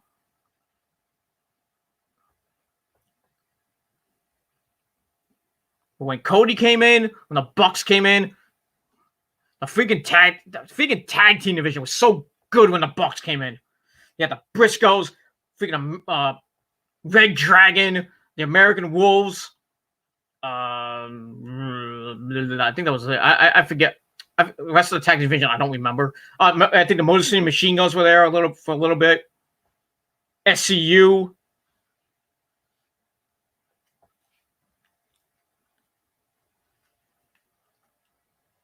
How is he a traitor? Just because he left Ring of Honor to form AEW with the Bucks and Kenny and Hangman Adam Page? He's a traitor? Are you fucking kidding me? Go fuck yourself, Dave Wilson. Go fuck yourself. Go suck up some more of the WWE dicks, okay? The WWE marks dicks. Go suck on them, okay? Go fuck yourself. Ring of Honor is doing fine without Cody and the Bucks right now and Adam Page. Marty's there. He's the booker. They just re-signed Flip Gordon to a couple-year deal, I think. I really think they should give Flip Gordon the belt. Personally, that's what I think. They should give Marty the belt. Marty Scurll should be world champion in Ring of Honor. I'm sorry. He was okay as TV champ, but he really should be world champion. Marty Scurll is probably the one guy I want as Ring of Honor world champion right now. Either him or Flip Gordon.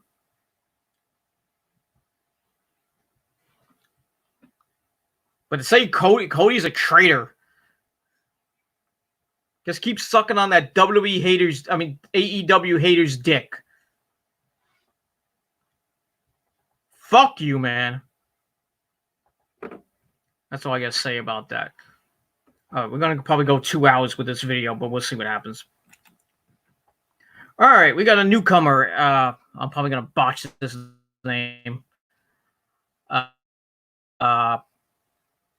Javier Alejandro Ponce Catza. Nice name. Do you think with the removal of Mystery King, it is for not renewing with WWE and thus retain the person and they do not use it to go to AEW? So, I don't have no idea who Mystery King is, so I can't answer your question. I have no idea who Mystery King is. If you want to let me know who he is, let me know. And that's that. So let me know what that is. I had to block a troll, by the way. So I'll get that. Little Fettuccine 69. How much does the crowd help WWE's product tonight? It helped a lot. It helped a lot.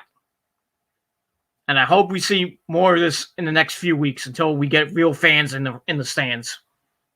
It helped a lot tonight. I think it was like injection.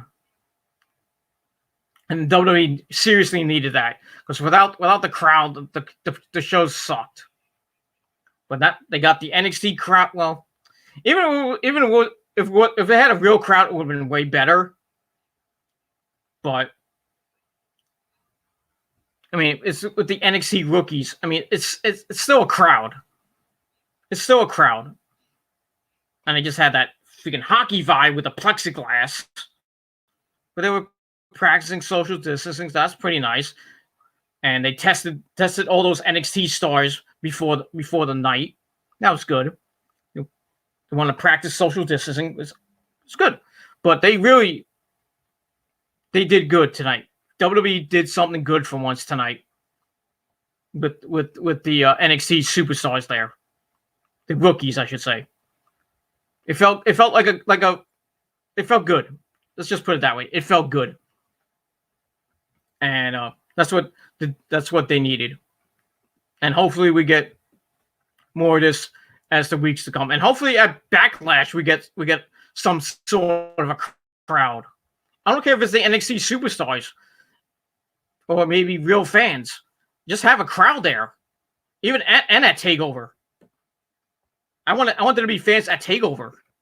I don't care if it's the NXT the rookies. Just have somebody there. If it's in an empty arena, it's gonna suck. That's that. Excuse me. Little Fettuccine 69. Favorite tag team ever. You want to find that out? Go on my TGC Reborn channel and on episode 168 of the Gilmore Chronicles Reborn series. I talk about my favorite tag teams of all time. Link to the channel is down below in the description box. Just go to episode 168 and you can go there. But I'll say it anyway. My favorite tag team of all time is the Road Warriors, Hawk and Animal. Of all time, it's the Road Warriors. And that's that. Favorite tag team right now? That's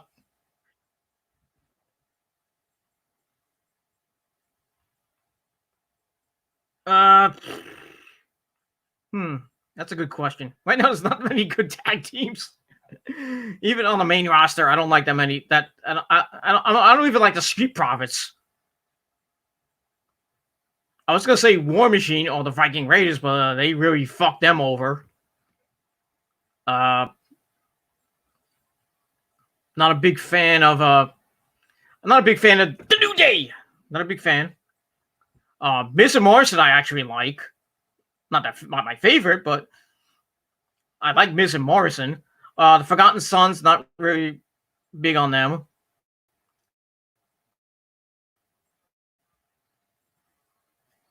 And the Usos, not big on them either. But if you go to NXT, I got to go with Red Dragon. Kyle O'Reilly and Bobby Fish. Got to go with them. Best tag team in that NXT right now. I would say Imperium too, but Marcel Barthel and Fabian Aichner, they're pretty good. I was going to say Matt Riddle and Pete Dunne, but we're not going to see Pete Dunne for a while. I'm not gonna see them. I'm not gonna see Pete Dunne for a while.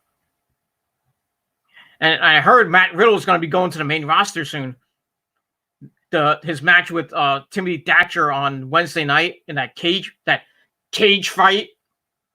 There really should be in a Lions Den match. Hunter, you should listen to your fans. That match should be in a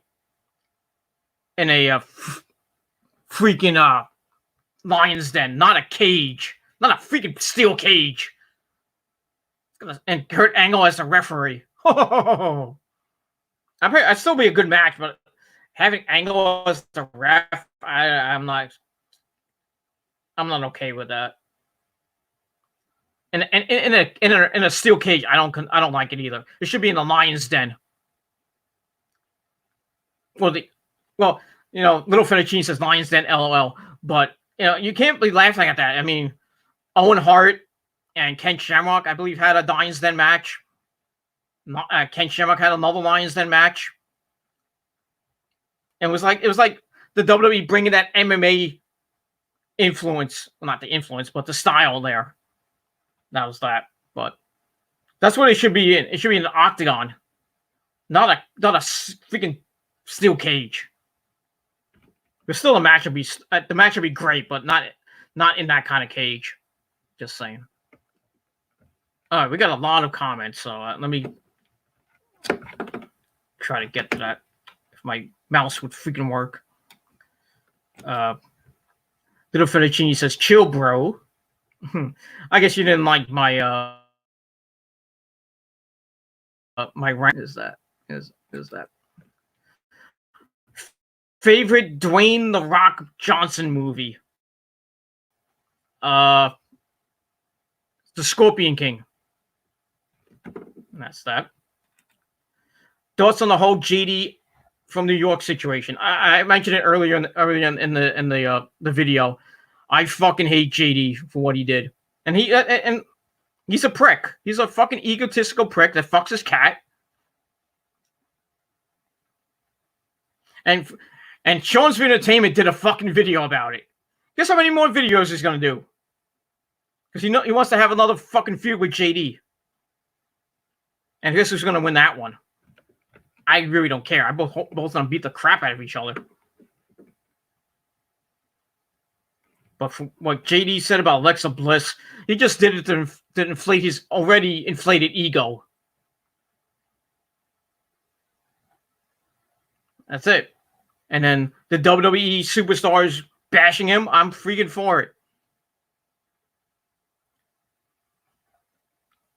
JD's an egotistical prick, and all his defenders like Daily X-Men and anybody who supports him or sub to him, they can go fuck themselves. That's that. But JD got what he wanted. He got the attention that he wanted. That's it. He's still a bad YouTube shooter, in my opinion.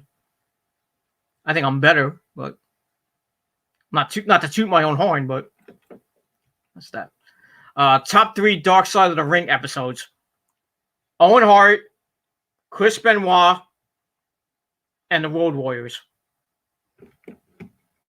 Those were 3 good episodes. Both the Chris Benoit thing was pretty good. That made me cry. Owen Hart made me cry, and the Road Warriors story was pretty good. The Dino Bravo thing was okay. The UWF thing was pretty good. The Dave Schultz thing was interesting. The New Jack thing was funny as fuck. I liked that one. Not my favorite, but I liked it. Motherfucker. We get that.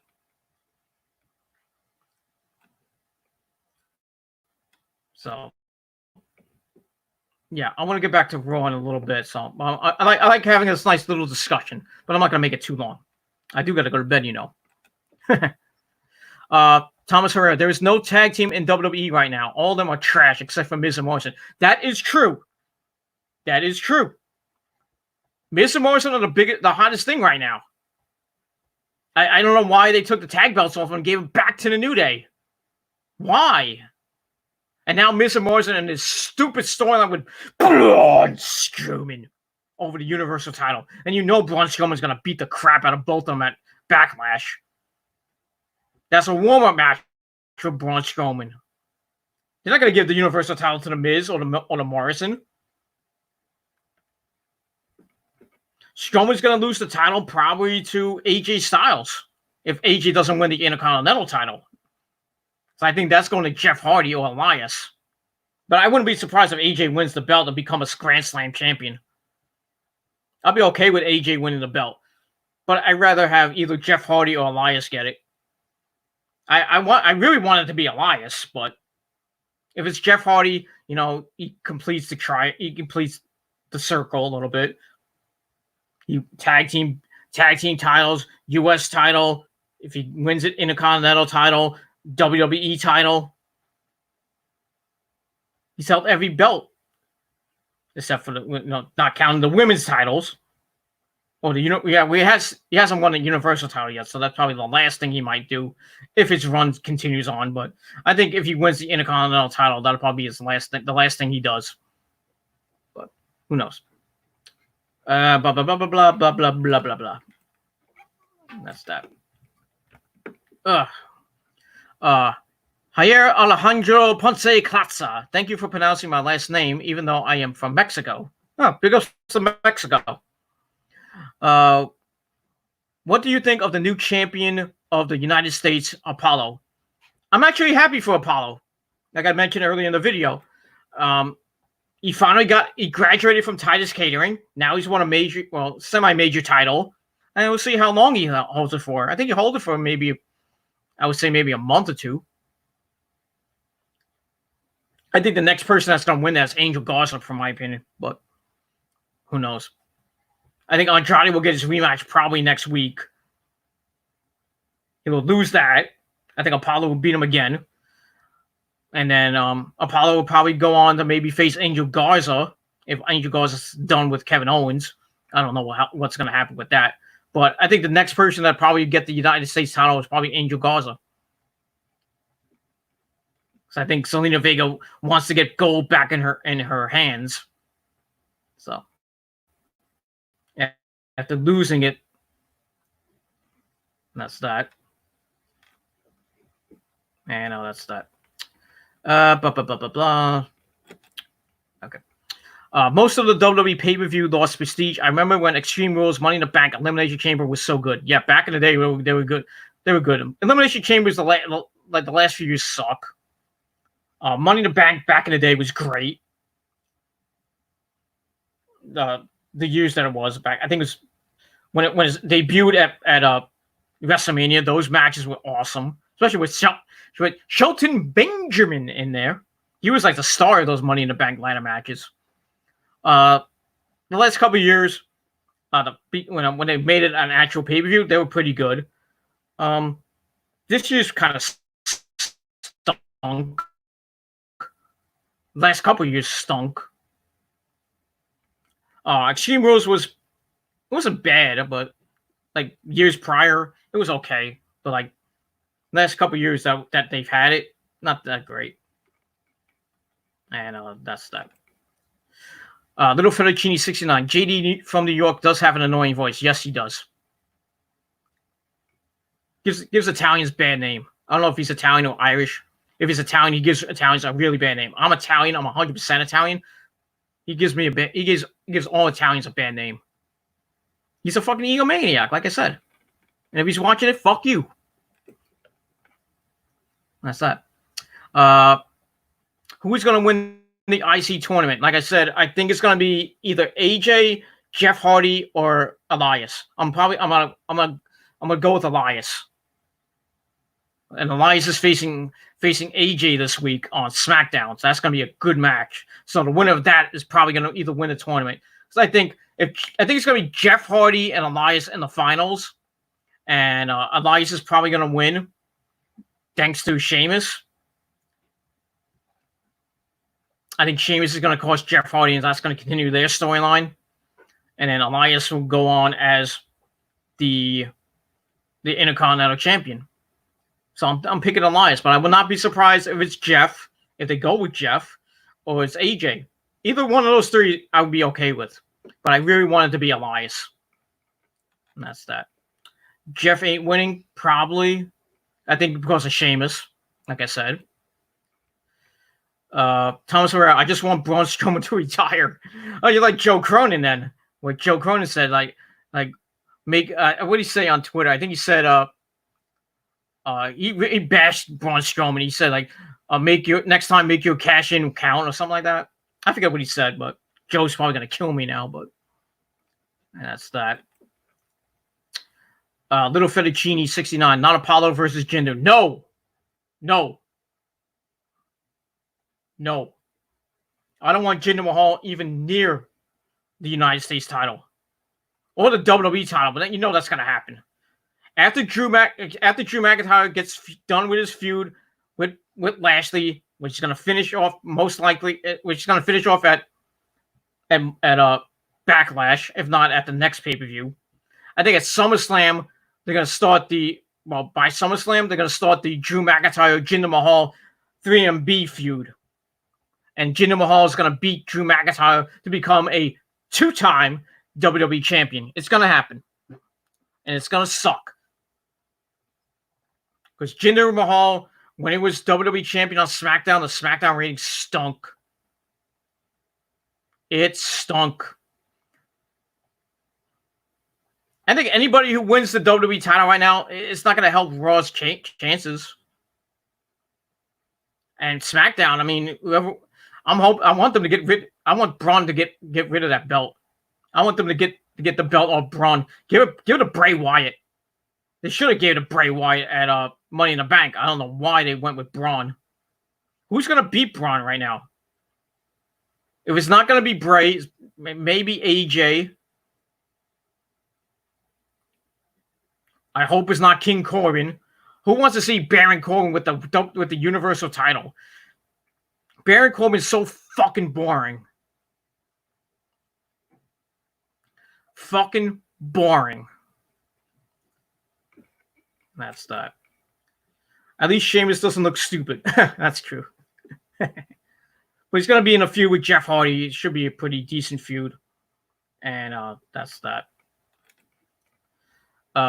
Little Fettuccine, how will WWE book Lana in this Drew versus Lashley feud? I have no idea. To be honest with you, I think Lana's going to on the outside looking in. I think Lana will cost Lashley the match at Backlash, and then probably what's going to happen the next night on Raw is that Lashley's going to get pissed off with Lana, and he's going to ask for a divorce. And then they're going to have they're going to either he's going to leave Lana. That's going to be the end of the storyline, or they're going to actually have a real life, not a real life, an actual divorce proceeding on Raw. And that's how it's going to end. And then Lana's probably going to go wherever Rusev goes, either to AEW or Ring of Honor or Impact or anywhere else. That's that. That's what I think is going to happen. That's how I think the feud's going to end. Who's going to win the interim cruiserweight tournament? I'm going with Kushida. That was my pick from the beginning. It's going to be Kushida. I think Kushida's going to win the match on NXT this week against Drake Maverick and Jake Atlas. Kushida's going to face off against Akira Tozawa at TakeOver. And Kushida's going to beat Akira Tozawa to become the new cruiserweight champion. So I'm going with Kushida. And that's it. I think he deserves the title, too. And that's that. Thomas Herrera, just watch Heath Slater come back with steroids just like Jinder McMahon. No, I don't think Heath Slater's coming back. It would be funny, though. No, Drew McIntyre and Jinder Mahal going at it, and the next thing you know, I'm a one-man band! Hits, and then Heath Slater just runs to the ring with a chair and just beats the crap out of everybody. And then have a triple threat match at the September pay-per-view. That'll be hilarious. The 3MB implosion at the September pay-per-view. That'll be hilarious. Roman versus Braun. That's if Roman ever comes back. I don't see it happening though, but because Roman has 5 kids, ladies and gentlemen. He has 5. He just had kids with his wife, and I think he had twins with his wife now. So now he has 5 kids. So he's home helping his wife now. So I don't know if Roman's even going to come back. WWE has done. They completely gave him the Chris Benoit treatment. They're not even mentioning his name. I mean, he's still on the SmackDown intro. Why? If they want to cut Roman out for good, get him out of the SmackDown intro. Get it out. I know that's that. I think you meant Roman versus McIntyre, right? I think Little Fettuccine. I think you meant that. I would be okay with Roman versus Drew, but probably not going to happen anytime soon. Thomas Herrera, in real life, is Lana with Rusev still or what? Yeah, she's still with him. That's a real life couple. They're married in real life. So that's going to be that. Little Fettuccine, do we need both Flairs on the show tonight? Ric Flair, I was okay with. I'm going to get to that in a minute. I'm going to get back to the Raw review in a minute. So I'm going over 2 hours now. I was okay with Ric Flair and his little promo about Randy Orton and Edge.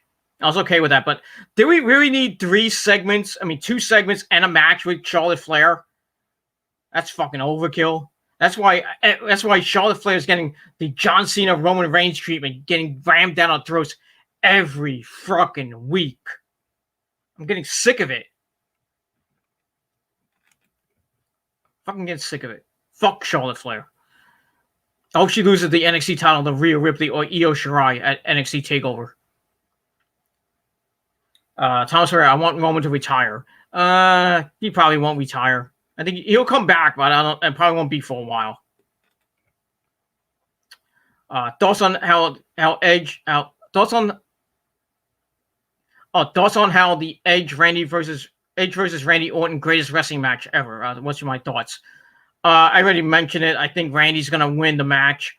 It's not gonna be the greatest wrestling match ever. They're just hyping that to sell the pay-per-view. It's not gonna be the greatest match ever. It's not. I can guarantee you that's not gonna be. It's not gonna be 4 5-star level. It's probably gonna be 3, maybe 3.5, 3 3/4. It's probably gonna get close to 4, but not past 4. I'll be shocked if it was that good. I'll be really shocked. But that's that. All right, I talked enough, and it's already over 2 hours. And let's get back to the review. Let's finish this. Let's finish this bad boy off, and then we'll end off with some chat because I want to go to bed soon. So we see Edge backstage in a Mountain Dew shirt. So he cuts a great promo. This was a great promo from Edge. He says Orton laid the bait and he bit. Now he finds himself at a crossroad, doubting his ability. He's transparent. Can he even hang now? He says he was retired for 3,012 days. And in that time, Orton competed in 1,126 matches. Edge did the research. Each more boring than the last. Okay, he didn't say that. No, Randy Orton's matches when Edge was out were some of them were pretty good. Some of them were not. So Edge says he has to prove himself to himself, and he wants to thank Randy. He has been contemplating things he hasn't or that he has buried. And in the same night, he watched part 1 of The Last Ride, and he watched himself pontificate. Try to say that word 5 times fast. Pontificate on when it's time to hang up the boots. He was still retired. Now here he is. And then he speaks directly to The Undertaker, says he gets it. That's where Taker's coming from, I guess. Because Taker probably will never retire. But I think, to be honest with you, I think Taker's time is up. He probably have one final match. I don't know against who. It has to be somebody Taker deems worthy of a final match. And I think it's going to be with Bray Wyatt in another Boneyard match. It's probably going to happen at either next year's WrestleMania or sometime next year. That's what I think is going to happen. WrestleMania 37. It's going to be Taker's probably the last match. But I know we said that many years before that. And they want to give Taker the belt, actually. They want to give him the Universal title. I think they're going to want to give him the WWE title or the Universal title. Just give him one last run with it, and then Bray Wyatt's going to beat The Undertaker, bury him, and his career is going to end. And that'll be it for Taker. And then Taker goes into the Hall of Fame. Probably in another year or 2. That's what I think is going to happen. So we'll sit that. So Edge tells Orton that if he wants to doubt his wrestling ability, he has went toe to toe, hold to hold with so many legends. He mentions Taker, Angle, Mysterio, etc. He taught guys how to get to the next level. He was good at it. He was a 5-hour workhorse for the company back in the day. And if Orton is paying attention, he'll notice that everything he said was in the past tense. He doesn't know if he can do any of those things anymore, but at Backlash, he's going to dig to the very depths of his soul to try, and that's all a man can do. So a very good promo from Edge. Continues the storyline, and we'll probably hear from Orton next week. What he has to say. Probably cut a great promo from that. And then we'll probably have a face-to-face at the go-home show in 2 weeks on Monday Night Raw. That's probably it. So I gave this segment 3.5 out of 5 stars. Very good promo. I loved it. Probably one of Edge's best promos that I've seen in a long. His retirement speech made me cry because I didn't want Edge to retire. When his neck injury just, I didn't want Edge to leave. I thought he had more left in the tank. But I still think he does, but now he's kind of older now. It's like 9 years older. I think he's like in his late 30s, early 40s now. So, who knows? All right. So after that, we go backstage with the Street Profits. They're talking to the Viking Raiders, who say they let the Street Profits win at miniature golf. So the Street Profits tell the Viking Raiders they get to choose the next challenge, which is going to happen next week on Raw. The bore is half to death even more. And they say anything but gator wrestling. So Eric says, why don't we have a bowling contest? And then the Street Profits like, really? Of all the things you had to pick bowling, I can imagine how that's going to go. The Street Profits are not the Street Profits. Ivar and Eric will throw the ball all the way like through the fucking ceiling or something. It's gonna suck. It's just gonna suck. This whole storyline sucks. That's what the tag team division is. It sucks. That's that. And then afterwards, MVP walks up to them, saying another case of extraordinary talent that will go down the drain. Yep, because they'd rather golf than act like champions. He says they don't. It says him and Lashley don't respect clowns. So the Street Profits ask MVP how his face is. He better ice it up. MVP's like, I don't need ice. He says that Claymore kick is extremely devastating, but do you see who he rolls with? And he goes, Lashley. So he proposes a tag team match between the Street Profits and himself and Lashley for the main event in later on. So it was a pretty decent promo. I gave it 2.25 out of 5 stars. So we'll see in the main event, the Street Profits and Lashley and MVP, see how that goes on, and that's that. All right, then we get to match number 4, triple threat match to see who faces Asuka at Backlash. Charlotte versus Nia Jax versus Natalya. This was good. I'm going to get to the nitty-gritty because I want to end this video. It was a nail-biter. Lots of near falls. Charlotte and Natalya put Nia through the announce table. Asuka was at ringside doing commentary. Great commentary, by the way. I think we should have Asuka on commentary every week. I just admit my opinion. So, getting in the end, lots of near falls. Charlotte knocked in the figure 4 and the figure 8 on Nia. Natty run in the dropkick to Charlotte. Then Natty tried for the sharpshooter, gets it locked on Charlotte. Charlotte tries to crawl for the ropes, but Natty pulled it back to the center of the ring. Looked like Charlotte was about to tap, and then she stares at Asuka. Nia comes in, lifts Natty. Natty drops, splash to Natty. She drops. Nia grabs Natty's hair, gets a fireman's carry. Big boot from Charlotte, covers for a near fall. Natty stops the pin, and Charlotte sends Natty to the outside. Charlotte grabs Nia by the leg, gets kicked away. Charlotte kicks Nia in the face. Heads to the top rope. We get a Tower of Doom spot. And then Nia sends Charlotte up top. Charlotte's on the top rope. She fights back. Nia to the second rope. Then, like I said, we get the Tower of Doom spot. And then Natty goes for a near fall. She tries to cover Charlotte. Near fall. Natty grabs Charlotte, sends her to the outside. She calls for the sharpshooter on Nia. Nia kicks her away. Flair comes in to roll up Natty for a near fall. And then Charlotte locks in the figure 8 to Natty. Nia with a leg drop to Charlotte. And then she picks up Natalya on her shoulders, hits the Samoan drop. 1, 2, 3. Nia Jax becomes the #1 contender to Asuka's title, like we all knew it was going to happen. So at Backlash, we got Nia Jax taking on Asuka for the Raw Women's title. And I think Asuka will beat Nia Jax again, because I really don't want to see Nia with the Raw Women's title or any title to begin with, and that's that. So fuck Nia Jax. Asuka's going to win because I said so. And that's that. All right, then we go backstage where we see Drew walking. And it's an official statement. He didn't plan the Claymore MVP, but he was asking for it. So Kayla brings up the Street Profits match tonight with MVP and Lashley. So Drew's like, oh, I wasn't aware of that. Maybe I'll stick around for a little bit. I think I have something. I left something in the locker room. And says likely you won't find it until Lashley's match is over. So looks like Drew's gonna confront Lashley at the end of the night.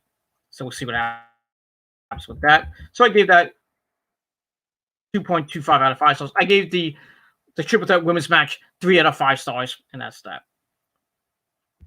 All right, then they bring up the 24/7 title and how Rob Gronkowski is the champion, not Tom Brady, as R-Truth talks about it. So we get R-Truth saying that he's gonna beat up Ron Gronkowski and he's gonna get his baby back.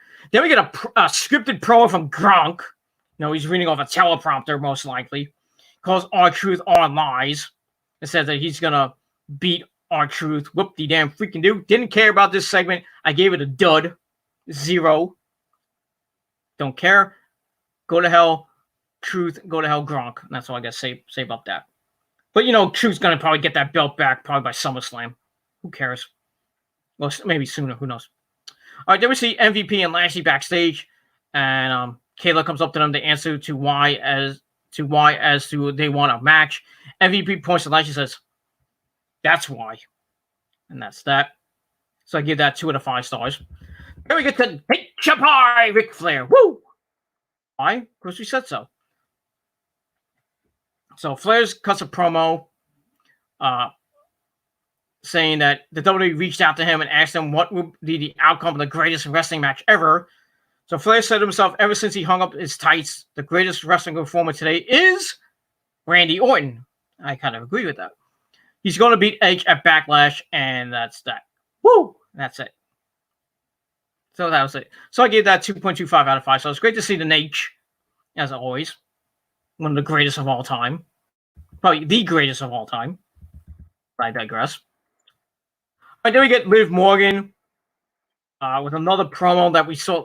Another promo like we saw last week. She was talking about she wanted to be just like her mom. This week, I didn't even get what the hell she was saying.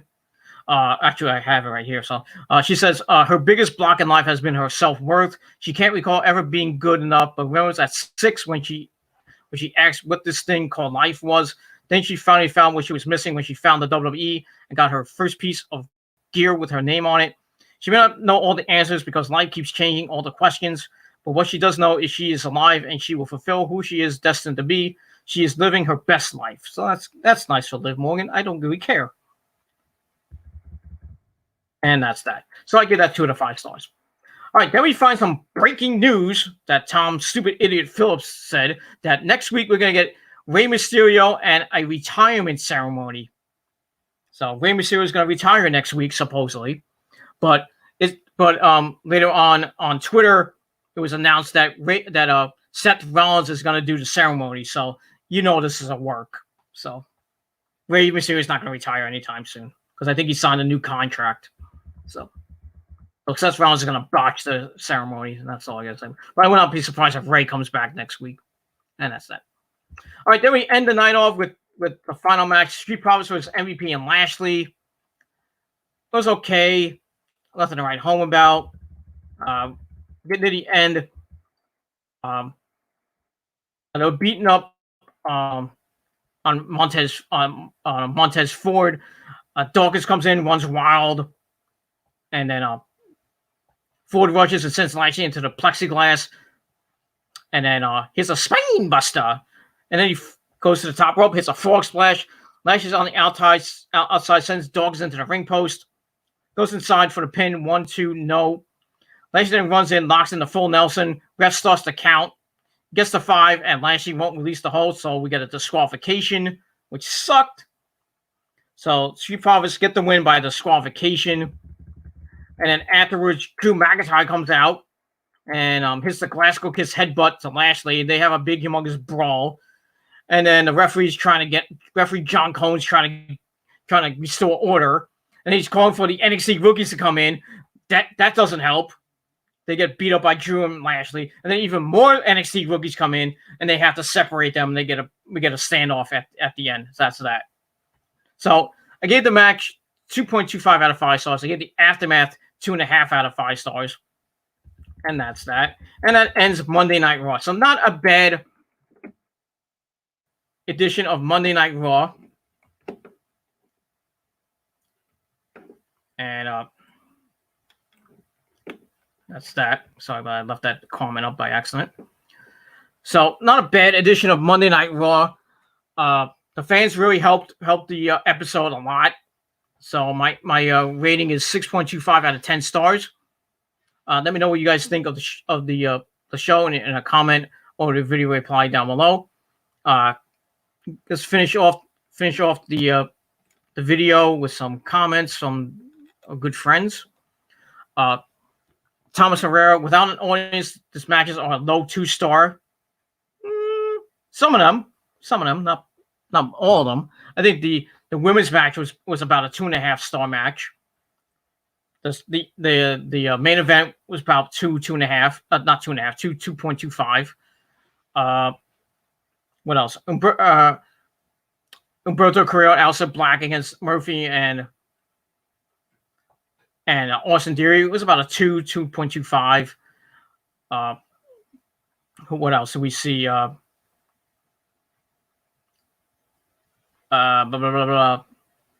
Andrade Apollo Crews was about a 2.25 match. Not a bad match.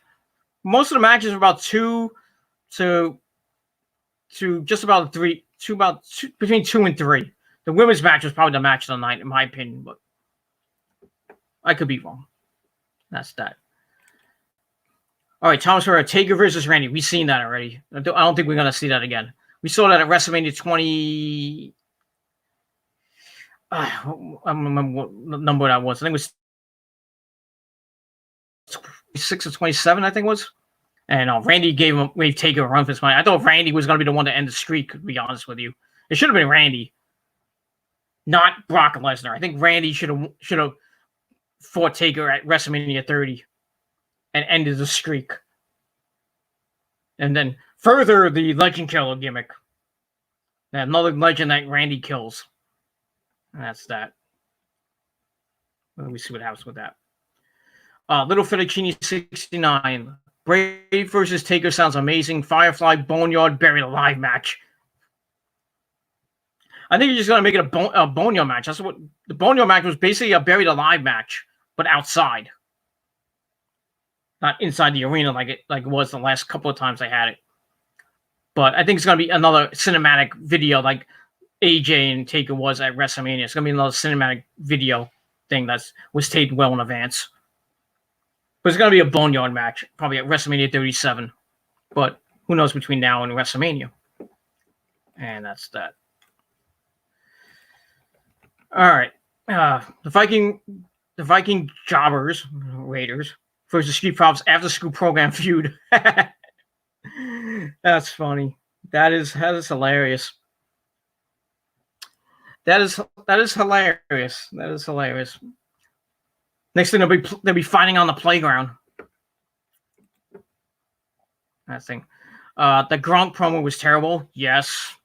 It's like he read it off a fucking cue card or a teleprompter. So that wasn't, that wasn't him just saying it.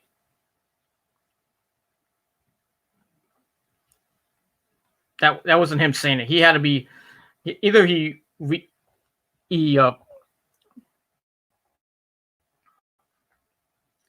knew what we were saying, or not knew what we were saying. He remembered what we had to say. He had some bullet points or something like that. Or he read it off a cue card or a teleprompter. It wasn't even a good promo either. Gronk sucks. Lashley. Somebody likes Leo Rush, I guess, huh? That's that. All right, final comment. Hopefully. We could go another 5 minutes.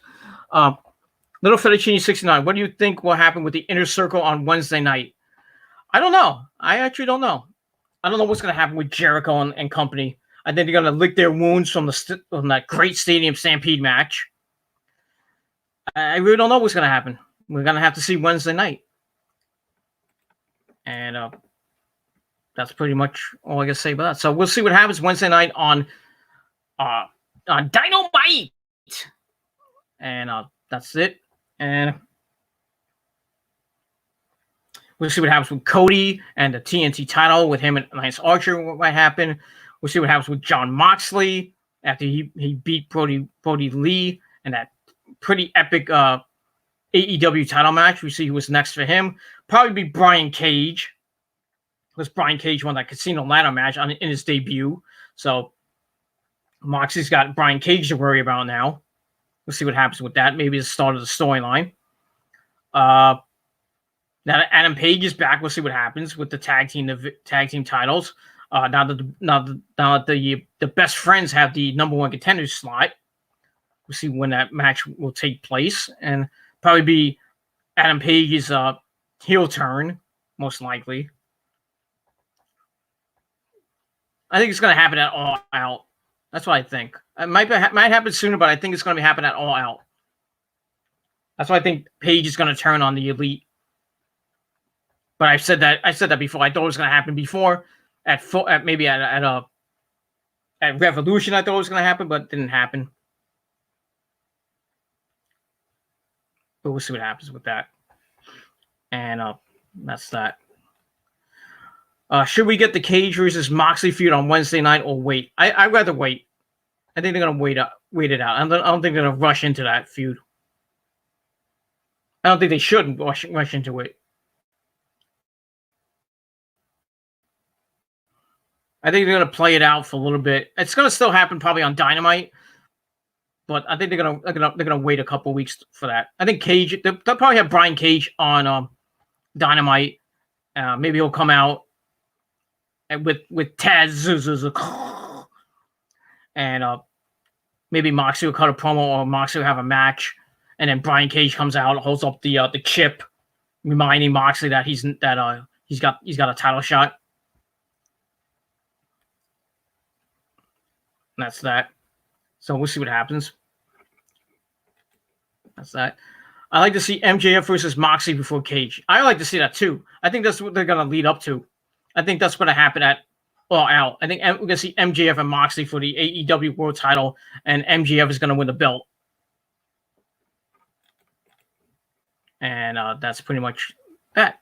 So MJF is going to get the belt next from Moxley. So it's not going to be Brian Cage. It's too soon. I mean, he just started there. I mean, they're going to give him the belt in his first official match. Not official match, but first official title match. No. They're not going to give it to Brian Cage. Brian Cage will probably get misused in that federation too. So, okay, you had a piece, whatever that emoji was. Yeah, but Brian Cage is not going to get the world title. Maybe later on, but I don't think right now. I think it's going to go Moxley's going to have it. Going to give it to MJF. MJF's going to lose it probably either Kenny or Cody, because I think Cody's going to lose that TNT title. Not quickly, but I think in a couple months. Maybe at All Out. Then Cody's going to try to go for the belt, the main belt, or it's going to be Kenny. I don't know anybody else who's going to get it. It's not going to be Jericho again. I think Jericho's going to do something else. I think the Inner Circle will stay intact, but I don't know what's going to happen with them. I think they'll go off in their separate ways. Like Elliot, Santana Ortiz will probably still be in the tag team division. Jake Hager will probably be somewhere around the world title, maybe sniffing a little bit. And Sammy Guevara, maybe go for the TNT title. And Jericho, who knows? I don't know if he'll get another title shot or he'll start another feud with. Jericho's gonna start a feud with Matt Hardy. That elite deletion match is supposedly gonna happen. I don't know when. Probably at All Out, but that's what I think is gonna happen. Jericho's gonna start his feud with Matt Hardy, and at least Jericho will have something to do. So the Inner Circle will be around still, but not together, and that's that. All right, we went almost 2.5 hours. Thank you so much for the conversation and the questions and the chat. I liked it a lot. Maybe we'll do it again someday, and we'll see what happens with that. Put Jericho on commentary. Have Sammy take over the Inner Circle. I don't know about that. I think Sammy might become the leader, but that's if he turns on Jericho. I don't know. But I don't see the Inner Circle imploding like that. But I don't know. We'll see what happens with the Inner Circle from here. I don't know. I really don't know what's going to happen. I can't answer that question. Go ask Tony Khan and Cody that question. Or ask Jericho on his podcast how he thinks the Inner Circle is going to go. So that's that. All right, that's it for now. Thank you all for your questions and your time. I went 2.5 hours. I really didn't expect it to go this long, but it was fun. It's fun. Not that I have a lot of time on StreamYard, but I got only 20 hours, so I gotta condense my videos a little bit. But maybe someday I'll do the $20 a month and do unlimited streams. So I can go 4 or 5 hours. Not that I'm gonna do it anytime soon, but I'm gonna have a live Q&A tomorrow. Probably not gonna be 2 hours. I'm probably gonna make it about an hour, maybe hour and a half at tops. So come into my chat tomorrow night on the Peter Gilmour YouTube channel. The link is down below in the description box. So ask you questions. We'll talk. Maybe it'll be 1, maybe 2 hours. I don't know, because I gotta work in the morning on Wednesday, so I'm not gonna be that long. I'm probably gonna get the video up maybe around 9, maybe 10 o'clock tomorrow night. I really don't. Hopefully before 11. If I do it at 11, I'll probably only do it for maybe an hour and a half. So I'm not gonna make it too long. So, and that's that. So, thank you everybody for watching. Once again, 6.25 out of 10 stars for Monday Night Raw. And that's pretty much all I gotta say about that. So thank you for watching. Thank you to everybody in the chat. Come in my next video, my Q&A video tomorrow on the Peter Gilmour channel. And that's that. And then Wednesday night, my AEW review, we'll have a little bit of a chat. Not too long. Thursday, NXT review. And then Friday, SmackDown review on this channel. And we'll end the month of May with a bang. And that's all I gotta say about that. And we start June next week, and we'll talk about NXT Takeover in Your House, and then we'll talk about Backlash. Get ready for Father's Day. Probably at the end of June, I'm gonna be going on vacation, so I'll be away from YouTube for about a week or so. I'll be around. I'll probably still be commenting here and there, but I won't be doing videos probably at the end of June. But I'll be back. I'll be back. I'm not gonna leave. I'm not leaving YouTube anytime soon. But probably the end of June, I'll probably be away for about a week from doing videos. So, so if you're gonna miss me, don't cry. That's all I gotta say about that. So, thank you for watching this 2.5 hour video. I hope you liked it. If not, well, fuck you, man. And that's all I gotta say about that. So, thank you for watching. I'm Peter Gilmour. I'm going to bed. Hope you have a great Tuesday. Or if you're still watching from the West Coast, finish your Monday off in style, whatever you want to do. And have a good Tuesday as well. And to everybody else, have a great rest of your night and even better Tuesday. I'll see you guys tomorrow night. And that's it. So thank you for watching. I'm out. Peace, bitches.